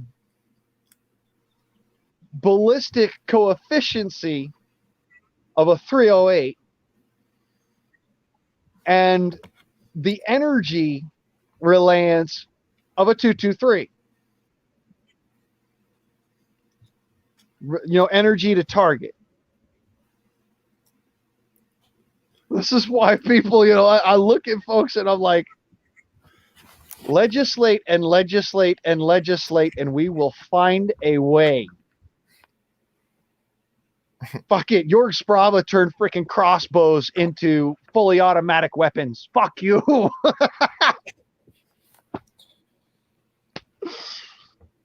I wouldn't be surprised if the Biden administration starts to come after them, though. Oh, dude, no. Like in Germany, what he made, because it's a homemade device and it actually has two separate components, which are factory made. For some reason, it kind of skirts a law or something. It's like a homemade device, and so a homemade device, you have to have a certain license or something, but he can have it. In America, no, fuck you. You can make that right now, right in your backyard, right now. I wouldn't be surprised if Trudeau and Biden are in bed together. Fuck's sake. Dude, I wouldn't be surprised if, like, for serious, if Ping, Trudeau, Biden, Harris, freaking the horse-faced, freaking AOC. the horse-faced cosmopolitans, the crazy five in government, in the American government, and what's her fuckers from Alberta aren't all in the same fucking, somehow in the Their same agenda filthy seems co-op. the same. Yeah, their agenda is all the same, just in different parts of the world. Yeah. Well, like, we know Biden's pockets are lined with China. Oh, And dude, same with Trudeau. you really want to get into that? Holy shit, are Biden's pockets lined with every fucking dirty, scummy trick in the book? He used his son as a go-between middleman for projects that would be defamable to him during his campaign, and be defamable to him just being the fact that he's a senator. He was a senator. He has his son as his go-between, and running back and forth for deals in Thailand and China and fucking Russia and Ukraine and Siberia and different parts of Malaysia and fucking all the way down in Africa and bro. Yeah. Follow the fucking money. Where's it going? Right into Biden's pocket. Joe, that is. Not Hunter. So you got to question, who, que bono, who benefits? And yeah, I'm just sitting here on my porch talking shit, but the reality is I've never done private deals for more than $5 in China.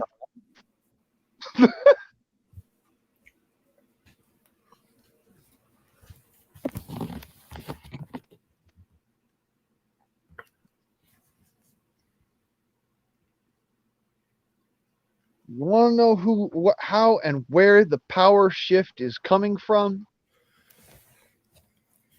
I would not be surprised if it's Ping utilizing political leverage. Well, it's the biggest wealth exchange in history we're going through right now. And oh, well, yeah, and that includes the fucking the 2008 fucking stock drop off and the fucking bailouts. Honestly, I wouldn't be surprised if all the elite right now are just trying to bankrupt humanity so that they can just go hide underground and let us all fight each other. You know what the scary thought of it all is that I know that that's for a fact. Yeah. I don't just know it because, you got the videos on fucking YouTube of elite bunkers. Dude, I have one right across the fucking street from where I work. Oh, I don't even just mean that, though. It feels like they're literally trying to suck every penny from humanity that they can so that they could, whatever, like, just go fuck off and let us basically kill each other up here while they just hide underground, and they could drop whatever chemicals and shit on us they want because they're not affected by it. They're Oh hiding yeah, underground. it's not just underground, dude. They've got above ground facilities, for that matter, that are located in strategic places in case of certain situations. They've got below ground facilities that are located in other places for those situations. Dude, and yeah, they're trying. They are trying. It's not something that I like to go and flaunt. Oh, fear porn. Oh, everybody be scared. No, it's be One, fearless. fear is one thing, truth is another. Being afraid of the truth is also a bad thing. People Yes, need to accept the truth. They're so scared of the truth that they don't even want to hear it anymore. I don't like that kind of mentality because that is the proof of generally cowardice in our nation, which I personally abhor. And I don't consider Canadians cowards. I'm gonna put this very clearly. All right, I don't believe y'all are cowards. They're brainwashed, man. I believe that, yeah, there's a good fucking great deal of Canadians who they think, oh well, no sweat off my nuts, yo. But at the same time, YOLO, motherfuckers. Well, they're If like, you've oh, got the swinging cock and brass balls of a bull moose, every now and then you've got to let them fuckers out, don't you know? Well, I've talked to a few Canadians online, and they're like, well, I don't care. The government's paying me to stay home and do nothing. Where do you think the money's coming from? They're at that point where they're just like, well, I just get to sit at home and I get my money anyway. I don't have to work, so fuck it. What happens when that faucet tap Turns off. isn't enough What happens when they flow? decide that you don't deserve that money because you won't take the shot or this or that? All these There's people are that, going to be so reliant on the money that they're just going to take the fucking shot right? because they're going to say And you're that, not going to get this money unless you take the shot. and everybody forgets this, but just back in the 1970s, I believe it was in 1976, there was that crazy cult of this crazy suicide cult of super fringe Christian believers that decided that they were going to go and all off themselves with cyanide. Oh yeah. That they there was a few that actually would not take the poison draw, and they said it was the most horrifying thing they'd ever seen, seeing their friends dying screaming in brutal agony. And they said that they'd never trust somebody just handing them something again. They'd actually have to make it themselves. And I don't, you know what? I don't blame them.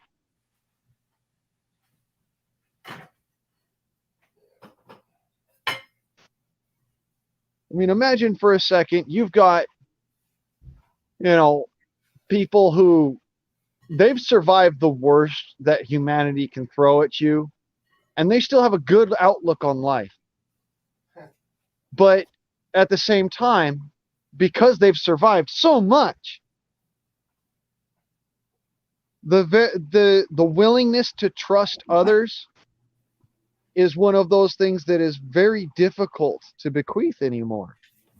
And I'm going to be very serious. I have a hard time trusting people.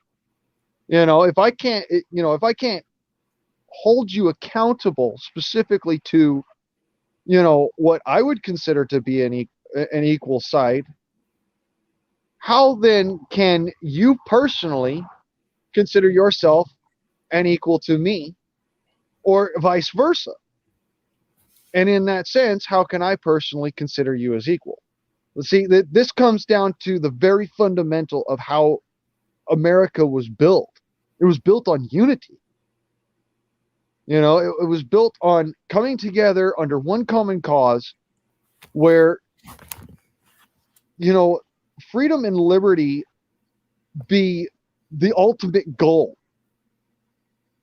the liberty to do what you see fit because you have the proactivity of judgment to be able to do so. You know, I don't like the way that our society has gone, specifically because you watch how this goes and people are not voting anymore. In America, do you know how many people arrived at ballot boxes recently? There were hundreds and hundreds of Republicans, thousands of Republicans and independents and, you know, libertarians that flocked to the freaking the voting box.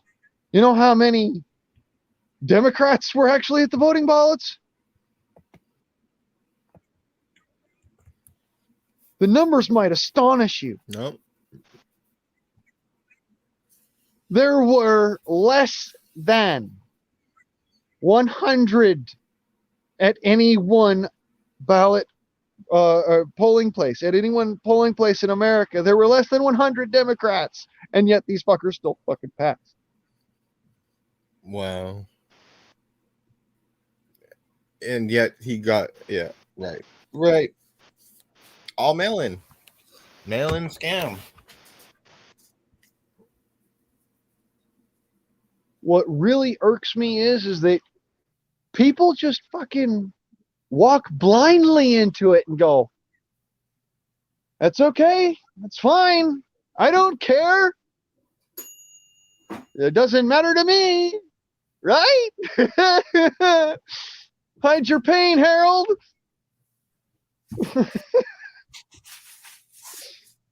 I'm just like, no, just fuck no. How's about this? I'll hide my foot so far up your ass that you'll be tasting corn chips.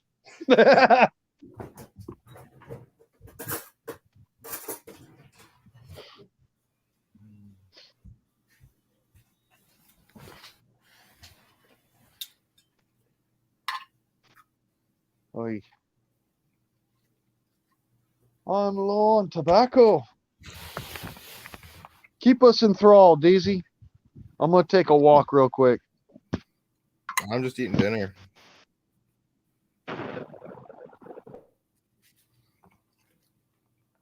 Steak, broccoli, potato wedges.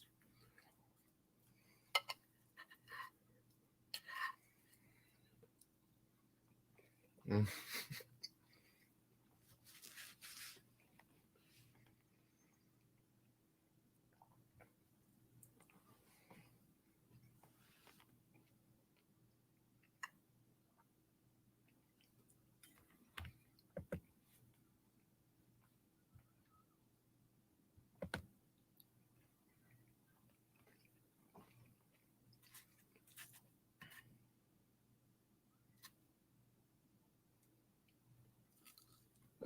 That steak and broccoli sounds like it would be awesome. Oh, yeah, that's pretty good.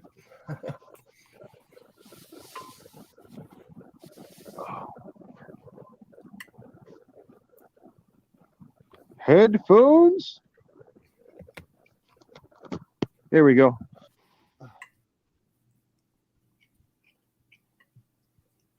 That ought to probably help a little bit with the feedback and wind noise, folks. So yeah, I just yeah, I find it astonishing the level that my country has gone to, your country has gone to. You know, being State just of the world. It's asleep at the wheel. You know what I mean? Everybody can freaking equate them, you know, life to that. Right now, it's fucking bunch of people asleep at the fucking wheel. Yeah. Living their lives in a daze.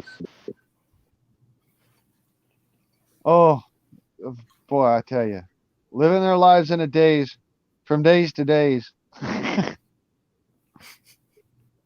I'm telling you, man. No, really. What was it? Fucking the only way to not go crazy in this society now, in this day and age, is to fucking stay high. I think that's Afro Man. Wow. That's literally, yeah, dude, that's fucking Afro Man saying that shit. Only way to fucking not go crazy in this day and age in society is to fucking stay high. It was like, wow, okay. Hmm. Yep. You remember the dude had this fucking song that said, "Why do I stay high? Why do I stay high?" You know, this shit was fucking great. I was like, yeah, this makes sense.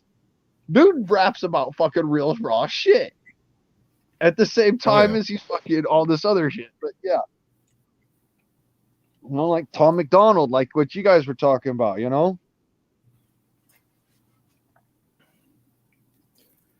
The censorship's getting out of control. Oh,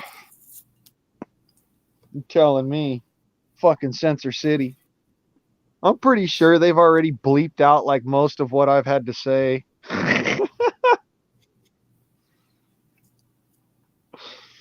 Made it so hard to watch the freaking live stream over there on the freaking YouTube that nobody wants to watch it.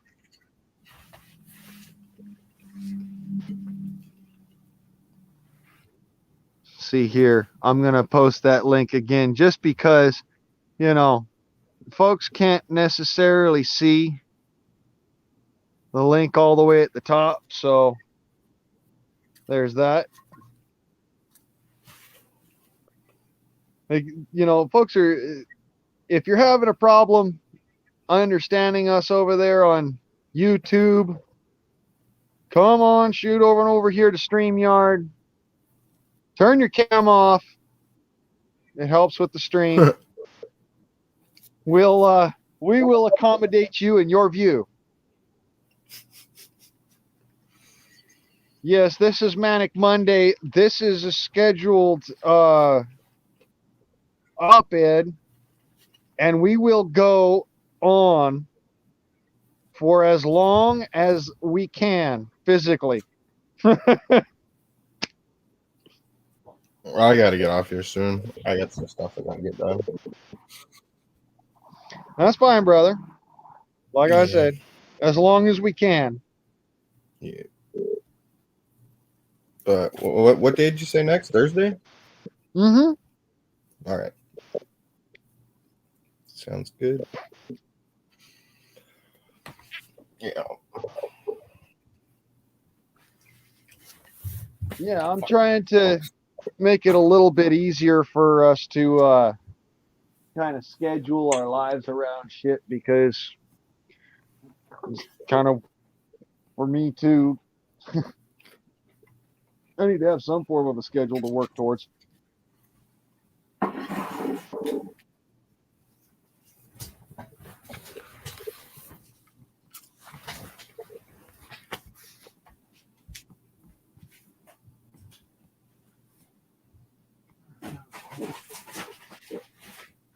So, yeah. Anyways, some crazy ass thoughts, man. I tell you, Xi Jinping and all that, but people think it's crazy. Good fucking glory!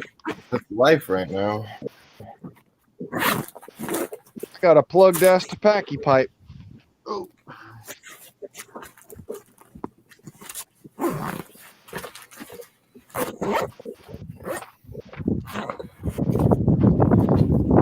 Hold on. We might get a little windy here. Oh. Oh, shit. That's cold. Never thought that would be cold coming out the west. Whoa. All right.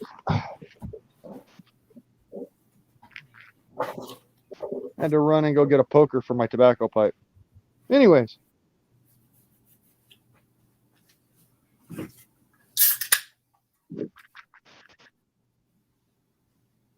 That'll work.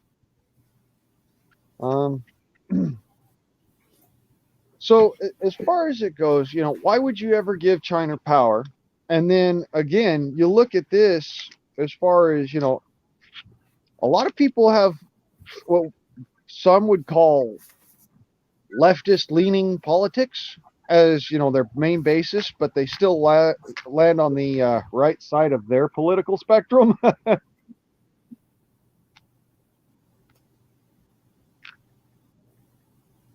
I'd have to say that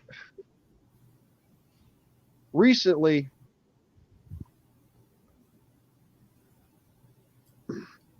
just what has happened in our legislature, what has happened, and I say has happened because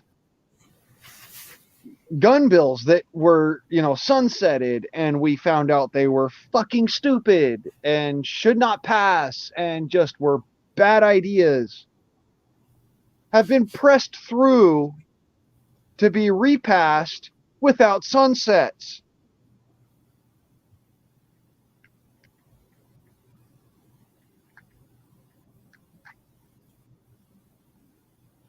For those of you that don't know what I'm talking about HR 1446. Absolutely no sunset. HR 8. Absolutely no sunset to the bill. It's passing through the House. It's passed through the House, and it's going to pass through the Senate. Yeah, it was lambasted in the House by Republicans. I mean, good. Somebody stood up and actually had a set of fucking brass cojones, but when you're really talking about it, any gun bill is repugnant to the very definition of the Second Amendment of the United States Constitution. Any gun bill.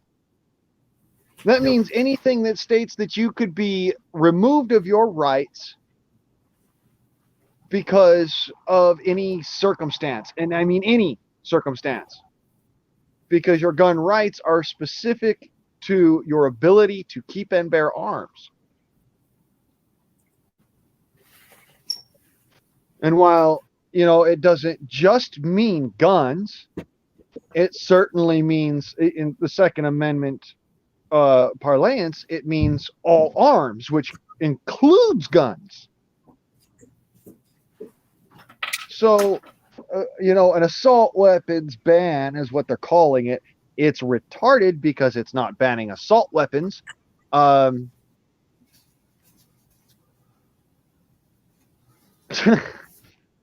Let's be very clear. The AR-15 platform is not an assault weapon. It is a civilian consumer sporting rifle. Yep. The M4, M16 military spec variant of the AR-15 platform is a military grade rifle, but it is not an assault rifle. Okay, an assault rifle specifically means that the rifle itself has been utilized to assault a third party. So the banning of assault rifles it would be the same thing as a banning of, an assault fist or an assault pen. Enter John Wick. My point is that it's the banning of arms. And lawfully speaking, Mayberry versus Madison, any law which is repugnant to the United States Constitution is no law and should be treated so.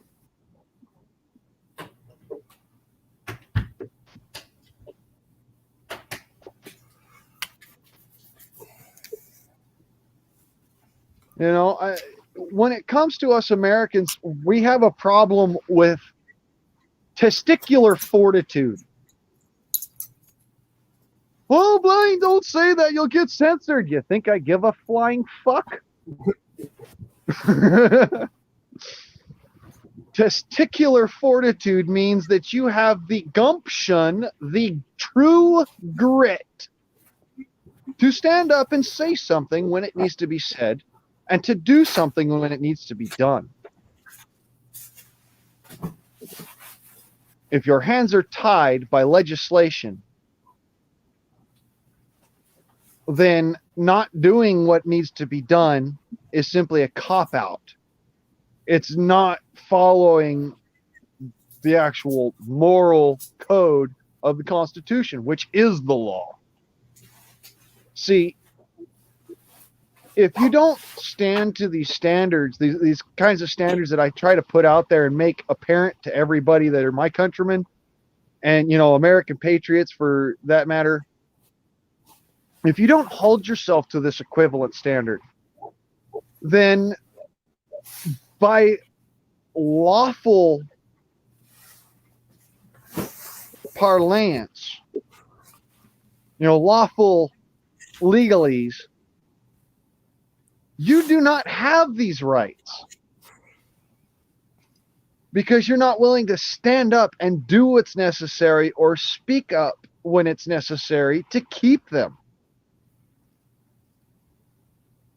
And, that's why I've thrown away my vote. I've literally not voted in many different situations because I understand that my vote means absolutely dill squiddly dick. If it is worthless, then it is not worth what I am trying to put forth. And in a society where the majority rules and the majority is a mass of fucking retards who can't fucking tell the difference between their asshole and a fucking Tide Pod, I mean,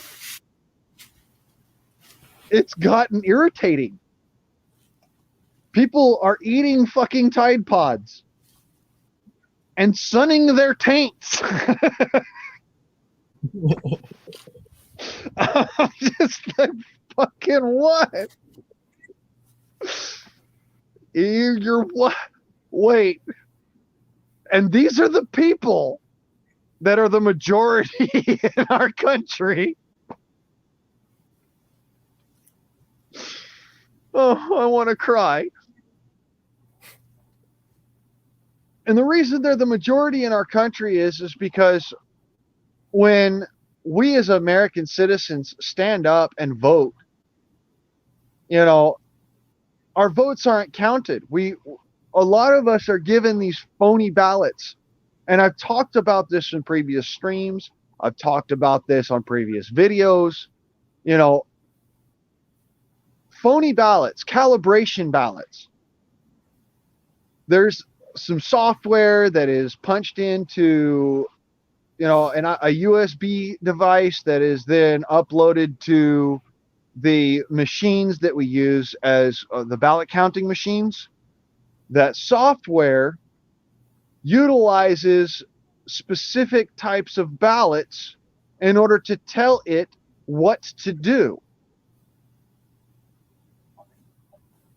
So if it was an even keel, election or an even keel thing, if we were going to actually all vote and have our votes count, we should all get ballots without that little funny red stripe on the side.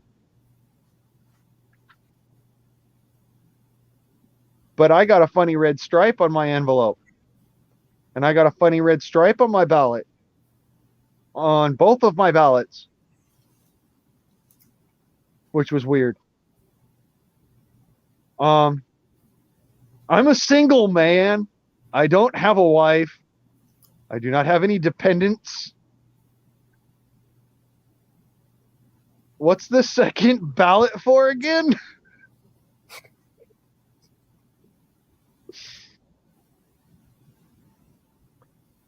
It's things like this that bother the absolute confuckered shit out of me, and a lot of Americans as well. You know, we trust that our checks and balances are not being negated.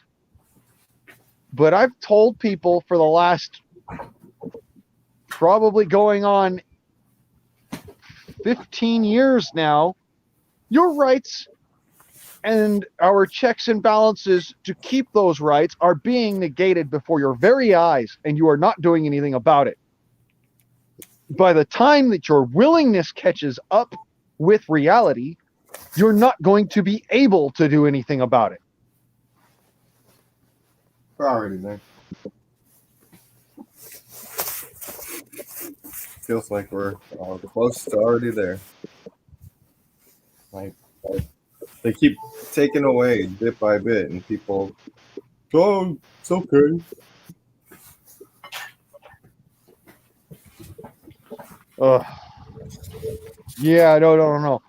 The slow fucking pot, the slow boil, frog boil in the pot, or crabs in a boiling pot of water. Just everybody trying to drag each other down because, and see, it comes back to those same two mentalities of they're slowly turning it up, slowly turning it up, slowly turning it up, and you're just not paying attention because the water feels great. By the time your fucking bones are cooked, you haven't even, you don't realize it. Yeah. Yeah, some cruel ass freaking um, experiments that gave us these colloquialisms, but I'll say, as cruel as those experiments could be, it points out the sheer precision by which they are tearing apart and dissoluting my country. My country is based off of a document, and I call it my country because it is it as much as it is anyone else's country. It is my country. I was born here. I was raised here. I've fought and bled here. This is my country. So when it comes down to it, I'm going to call it that. Pardon me for being a little bit patriotic, but, God bless America. I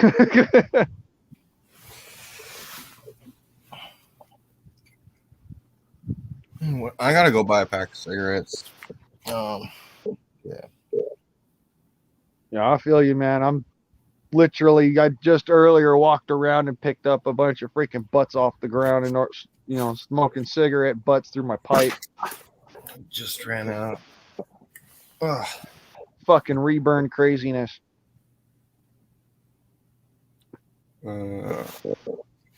Well, I'll sit here and I'll stream for a while. If you want to, come on back through, brother. All right. Sounds good. All right. I'll catch you in a bit. All right, bro. Later. Later.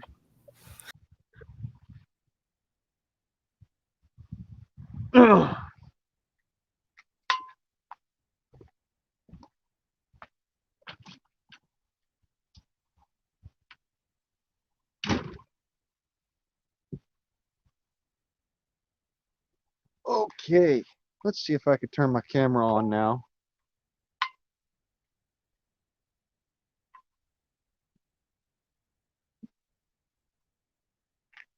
Camera on?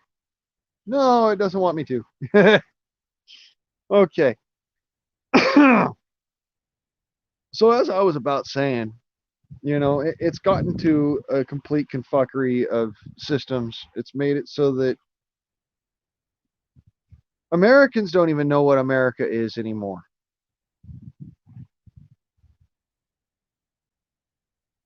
And yes, it's making me ill.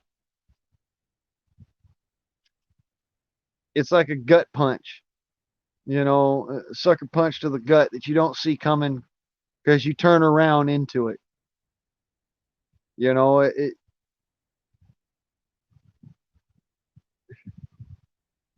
The pain is just, it's hard to relate what it feels like. It's like losing a good friend, having this all happen to me and happen to my countrymen,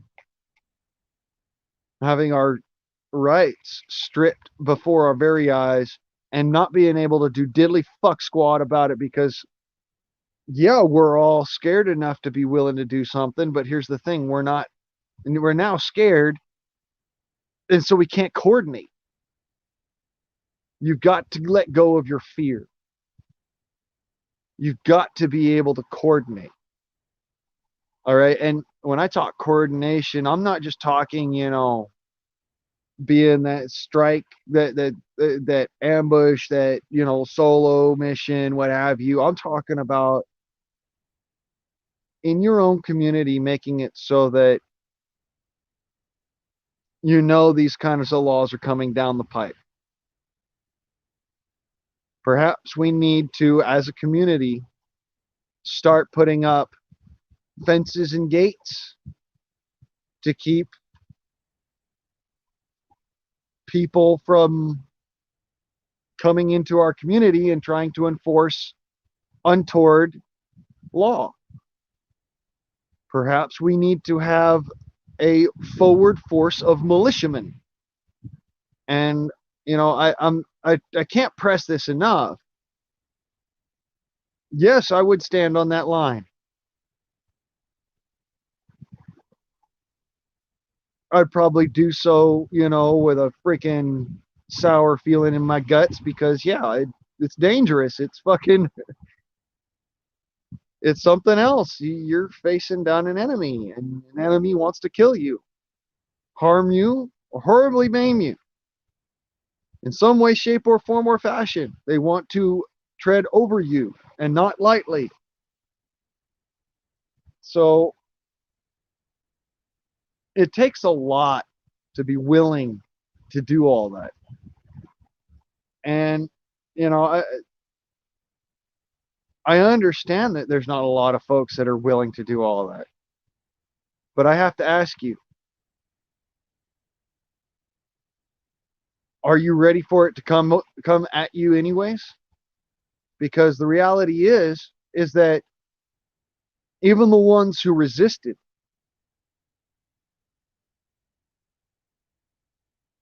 even the ones who weren't resisting, even the ones who were aiding the English in 1776 in the 1700s, even the ones who were not resisting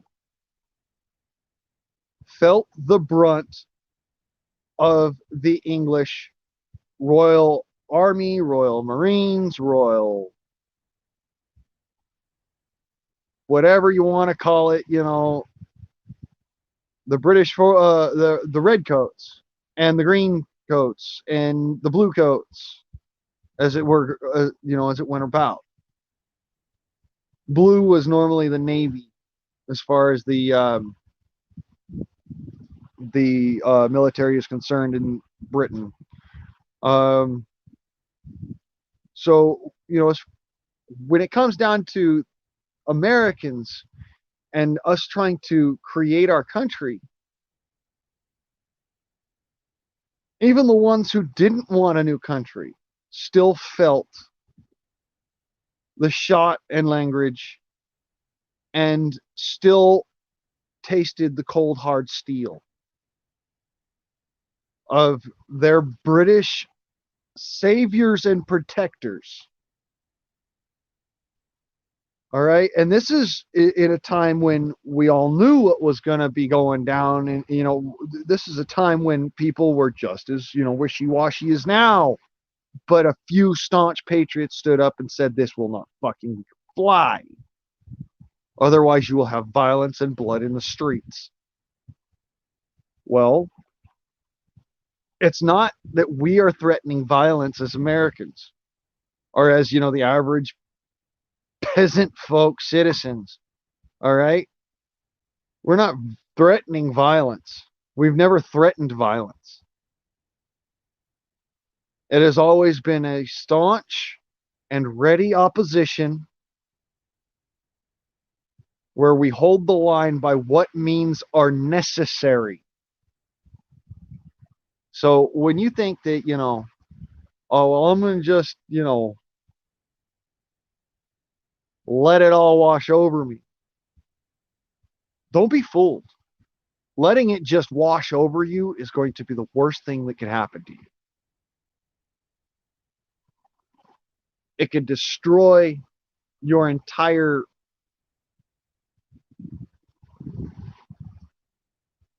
it could take away from you everything that you understand as being life.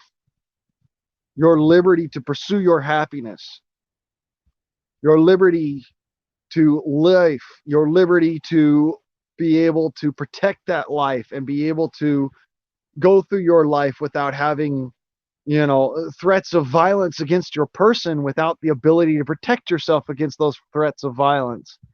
These things are innately human and innately animal. What separates from us humans from animals? I'll tell you what separates us humans from animals. Human beings are the only creatures on this planet that have actually set foot on our own moon. Human beings are the only creatures upon this planet that have created technology sufficient to be able to scale the highest peak in this entire on this entire planet at this time. We are the only creatures on this planet that has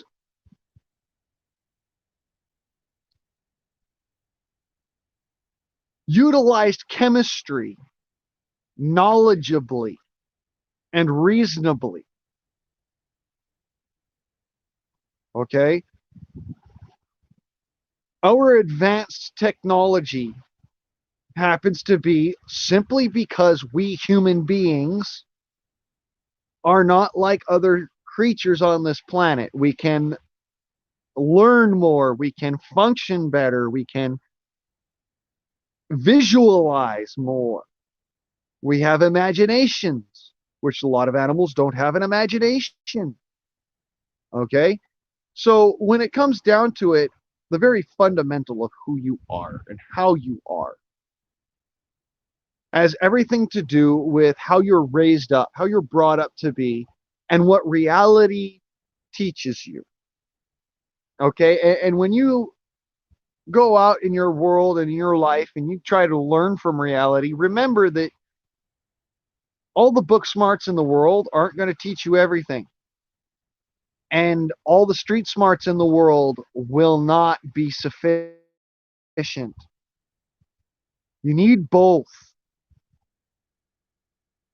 You need street smarts and you need book smarts, because that's going to make it so that you have an advantage over many other people. Your advantages dictate your survivability, and not just over people, but over the ecosystem as a whole. Okay? You've got to remember the ecosystem is trying to constantly kill you. That's how Mother Nature provides for Mother Nature and continues. Okay? That's how life finds a way, because it perpetuates. You die, you decompose, you give food to a new life and plants and animals and whatnot. Um, your essence goes on to a new body, which is created by another human being. Okay, these things are fundamental to who we are as creatures. So why can't we just let go of something so alien, so wrong as fear, when it is so captivating that it stops us from our ultimate goals of freedom and liberty, of truth, of instantaneous justice? Life is a manner of learning, and death is another part of life. Instantaneous justice doesn't always mean death. In fact, it most often means a simple lesson learned.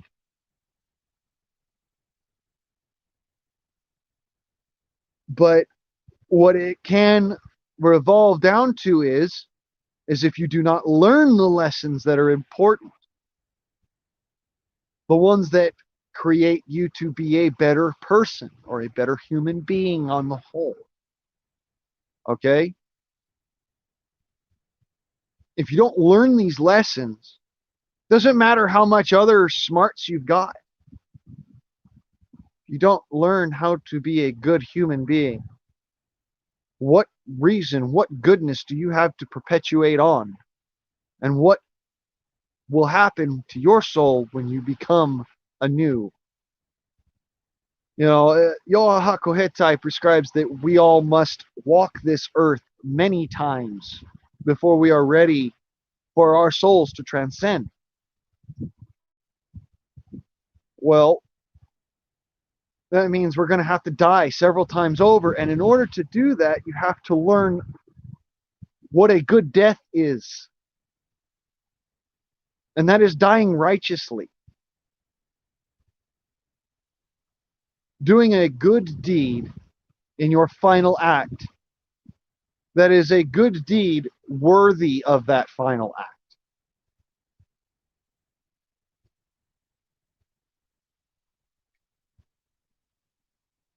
If you survive, then that adds to your legend. Never be afraid to go, do, and be. Adventurous is who we are as a species. Where do you think these other ideals come from, like voyeurism and you know online pornography addictions? They come from your mind not being entrapped with wholesome good things to do. So that's why it works to, well, for one, get on here and stream to y'all my ideas, my bits and bobs, but at the same time to provide y'all with a level of reality, harsh reality if it need be. And the harsh reality is that this gun legislation that has just recently passed, not only is it not good for you, not only is it not good for me, but it is detrimental to our basic fundamental liberties and rights.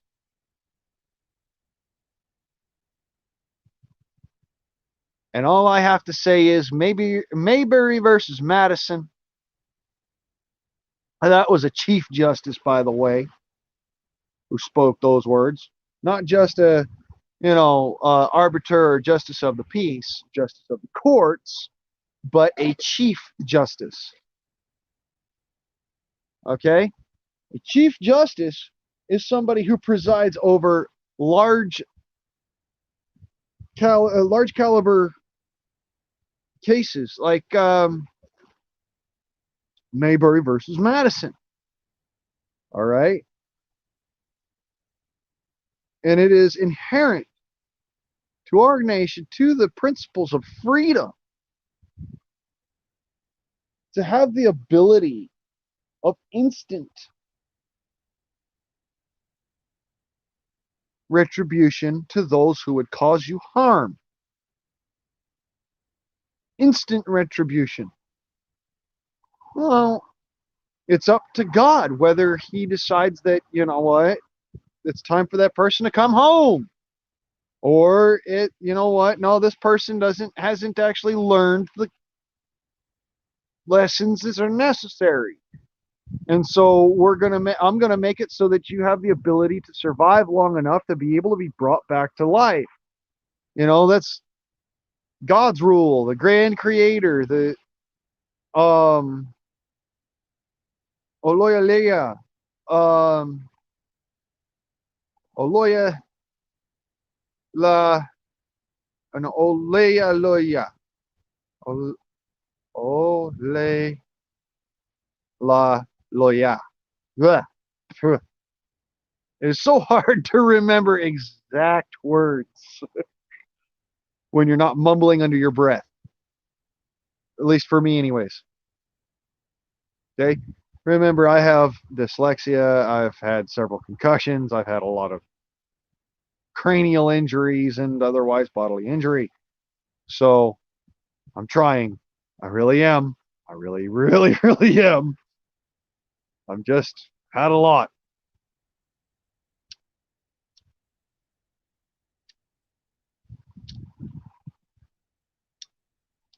Wow.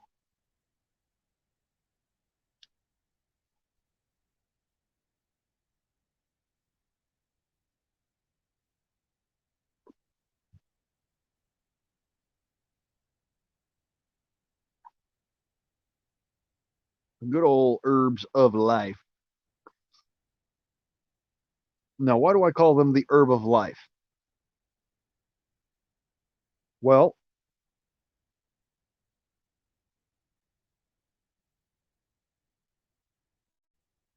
the Garden of Eden in Genesis, there is a story that says that Adam and Eve ate of the fruit of the tree of knowledge.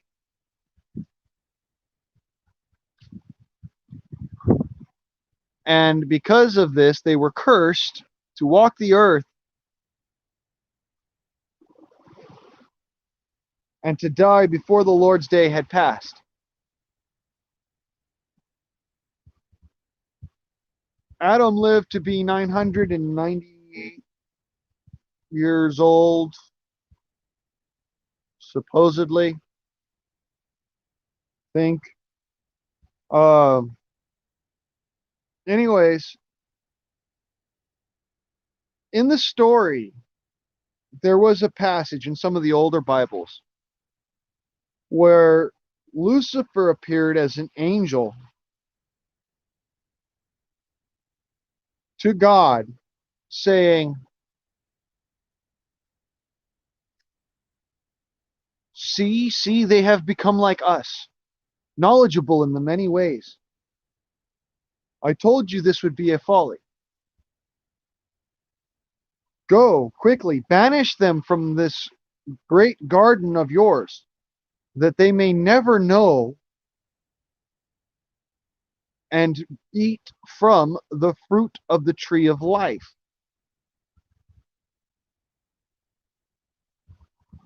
To which God did reply,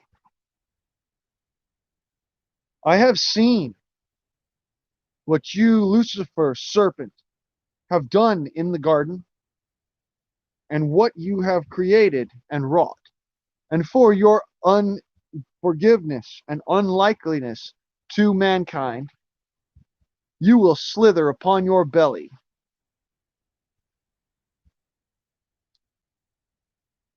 and you will know only the taste of dirt. You will strike at the boot heel of the man, Adam, and his descendants, and he will cut off your head and rend you from body. And so this cycle shall repeat. Now, he then cast Adam out of Adam and Eve out and any of their offspring and whatnot, and said, you may never return to the Garden of Eden. However, the reason was, and I believe this to be profoundly important to the context of the story, is because Adam was created with the knowledge of how every plant and animal in the garden was and how it was created, and therefore he could eat of the fruit of the tree of knowledge and eat of the fruit of the tree of life and have both knowledge and life if he chose to do so. But he was not given free will until he was told to eat of the fruit of the tree of knowledge. So, fruit of the tree of life, and there's a reason why I call it the herb of life, is because a lot of people call it an herb, but it grows like a fruit tree. So for those of you who have had trouble with growing your marijuana, Your Mary Jane, your pot so fine of green divine that makes you sublime. No, your Kush, your chronic, your snappy green goo. If you have been having trouble growing that, grow it like you would grow fruit trees. Okay? Plenty of water, plenty of sunlight, plenty of food. And when I say plenty of food, I mean overfeed the fuck out of it. As long as the ground and the soil stays above a certain temperature, which I believe is about 79 degrees Fahrenheit, you won't get root rot. But at the same time, you got to keep it below a certain temperature, which is, I believe, 89 degrees Fahrenheit, because it'll cause root death, and then you'll get root rot anyways. And you'll kill the plant off anyways, and it'll vape off all the cannabinoids and all the good stuff from it. So don't do that. But when you are growing marijuana, grow it like a fruit tree. Because if you grow it like a fruit tree, you will have buds that are basically what I call the fruit of life. Okay? The reason why I call it the fruit of life is because it improves the quality of life. Now, I'm 33 years old. I'm going to be 34 this year. I was stabbed in my anterior vena cava in 2012, 2013, thereabouts. When I was 25 years old, keeping me from, following through with my MEPS and all that. Uh, but that's story for another day, another time, another way. Um, anyways, that nearly fatal stabbing. Okay, I say nearly fatal because I was pretty much dead on the fucking operating table. Um, that nearly fatal stabbing left me with a new perspective on life. Now I have beyond my PTSD, I have a stutter that I've had since I was a child, and so sometimes that happens. That you just saw one recently. I thought, yeah, I have a stutter. Sorry, but anyways, I laugh at it, and I recognize that with this knowledge that I have, the fruit of the tree of life. Imagine for a second, if you will, that perhaps the reason why there is so much suppression of medical marijuana and its uses is because, specifically, when used appropriately, marijuana is both the fruit of knowledge and the fruit of life.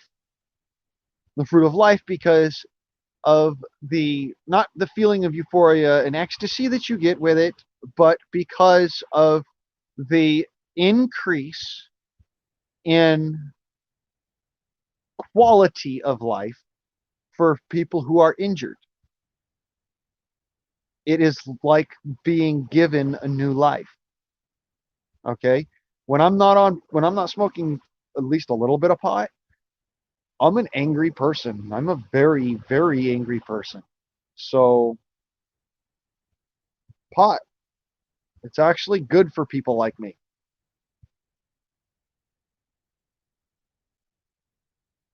especially when I'm in pain. So I saw somebody hop in and then they jumped off. Um, I expect you up in the queue in a second here, you. Um, we shall see. We shall see, my brother.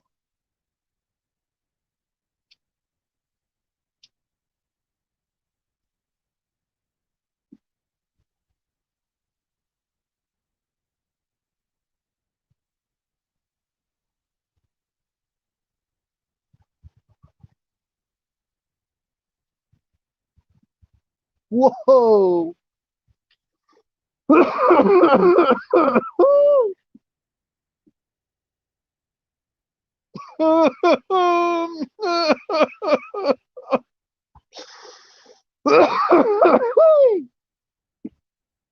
Cherry punch.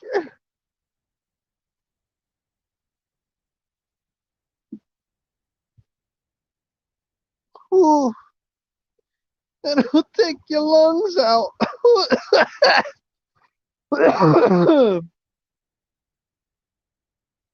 Oh, that's a sucker punch to the gut. So while I'm rocking around this particular crease of mystery, you know, yeah, let me hook that up.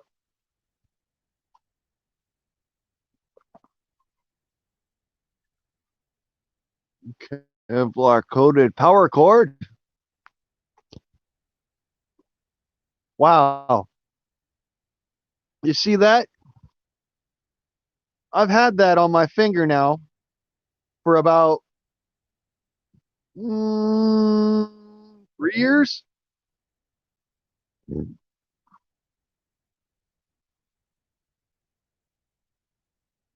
Just a random old dark spot on my finger. I've heard that's really bad news. I don't quite remember getting a pinch on that hand to get like a blood blister or something at. It's been a few years now, so that should have worn off anywho. But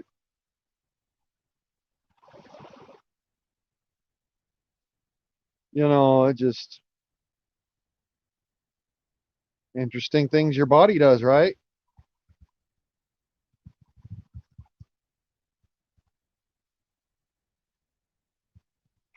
So I'm glad folks are popping in and out. The op-ed is over. We're just having a chat now. If y'all want to jump in on the stream, I'm all more than happy for you too. And please feel free to go ahead and speak your mind. I will rock it till the wheels fall off this bitch.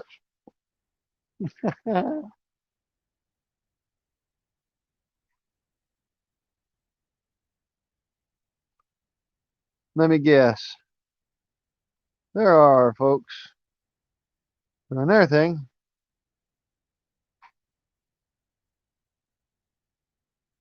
Okay. Hello. You're all invited. Welcome to. I don't know. No big deal for me. I'll stream and stream until I scream. And then I'll stream some more. You wanted to know what my life is about? It's about standing for the righteous and for truth. Whether it be on here on the onlines or be on some soapbox standing in the middle of a town square or sitting next to a table that says recruitment class, for militia or say for instance,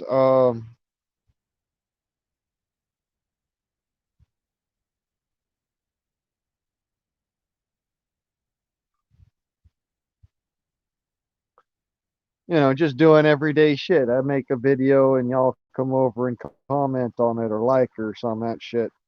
I don't like telling people to do that. I want to be very clear about that. You shouldn't have to tell people to like your comments or like your share, like and subscribe and shit and all that. You know what? If it's that kind of content where it's going to be helpful to folks, if you have that ability and you have that platform, then you should already be doing that without trying to. So the whole like, share, subscribe aspect of things is foolishness, in my opinion. Now, mind you, that doesn't mean that I get a whole lot of airtime for folks. I guess YouTube is hitting the suppress it button hard, man. I tell you what. Suppress it hard, suppress it fast. Suppress it now, suppress with class. It's a Manic Monday. What did you expect? We get crazy here. Okay, this is going to be the prescription for it, all right? Manic Mondays and Lightning Thursdays, everybody gets crazy rowdy. Roll Call Sunday, we talk about shit. We talk about all sorts of shit. But, and matter of fact, in about 20 minutes, because I'm going to give myself, you know, a little bit here. I'm going to go in, take a piss, get the old chow down, and run back out here. About 20 minutes, I will be back here on a late night live stream. We will go after dark, presents included. Enjoy. Okay? So, make sure that you have gotten on there, like, shared, subscribed, and listed, what have you, what the fuck ever. I don't care. Do your thing to make sure that you get information around to other people, is the point. Good information. I want good information, and I want it to be, actionable intelligence. An important aspect of actionable intelligence is it is happening as we speak. All right. Anything I can comment on, anything I can bring attention to, anything I can help y'all with.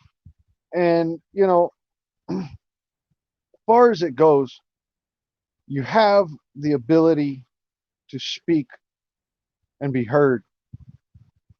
That's what I want for this. I want you to speak. I want you to be heard because we have something to say. And it's important that we say it and we speak and we are heard.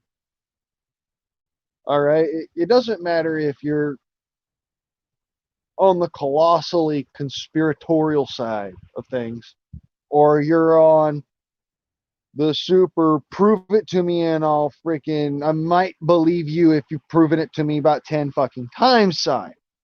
Doesn't matter which extreme, doesn't matter if you're in the moderate zone. What matters is that you are heard because I value your view. I value your speech. I value your opinions. I value you. You understand? I value you. So, without further ado, or chunnering and blundering, I am going to jump off the stream here, jump off the boat in the middle of the stream here, and we will start Manic Monday after dark in hell, give it 30 minutes. Let's give it 30 minutes from 7:45, 30 minutes. I will be back. Catch y'all classy fuckers later. And y'all commentators, sit down in the comments. Let me know what's going on. Love y'all. Catch y'all on the flip side after dark.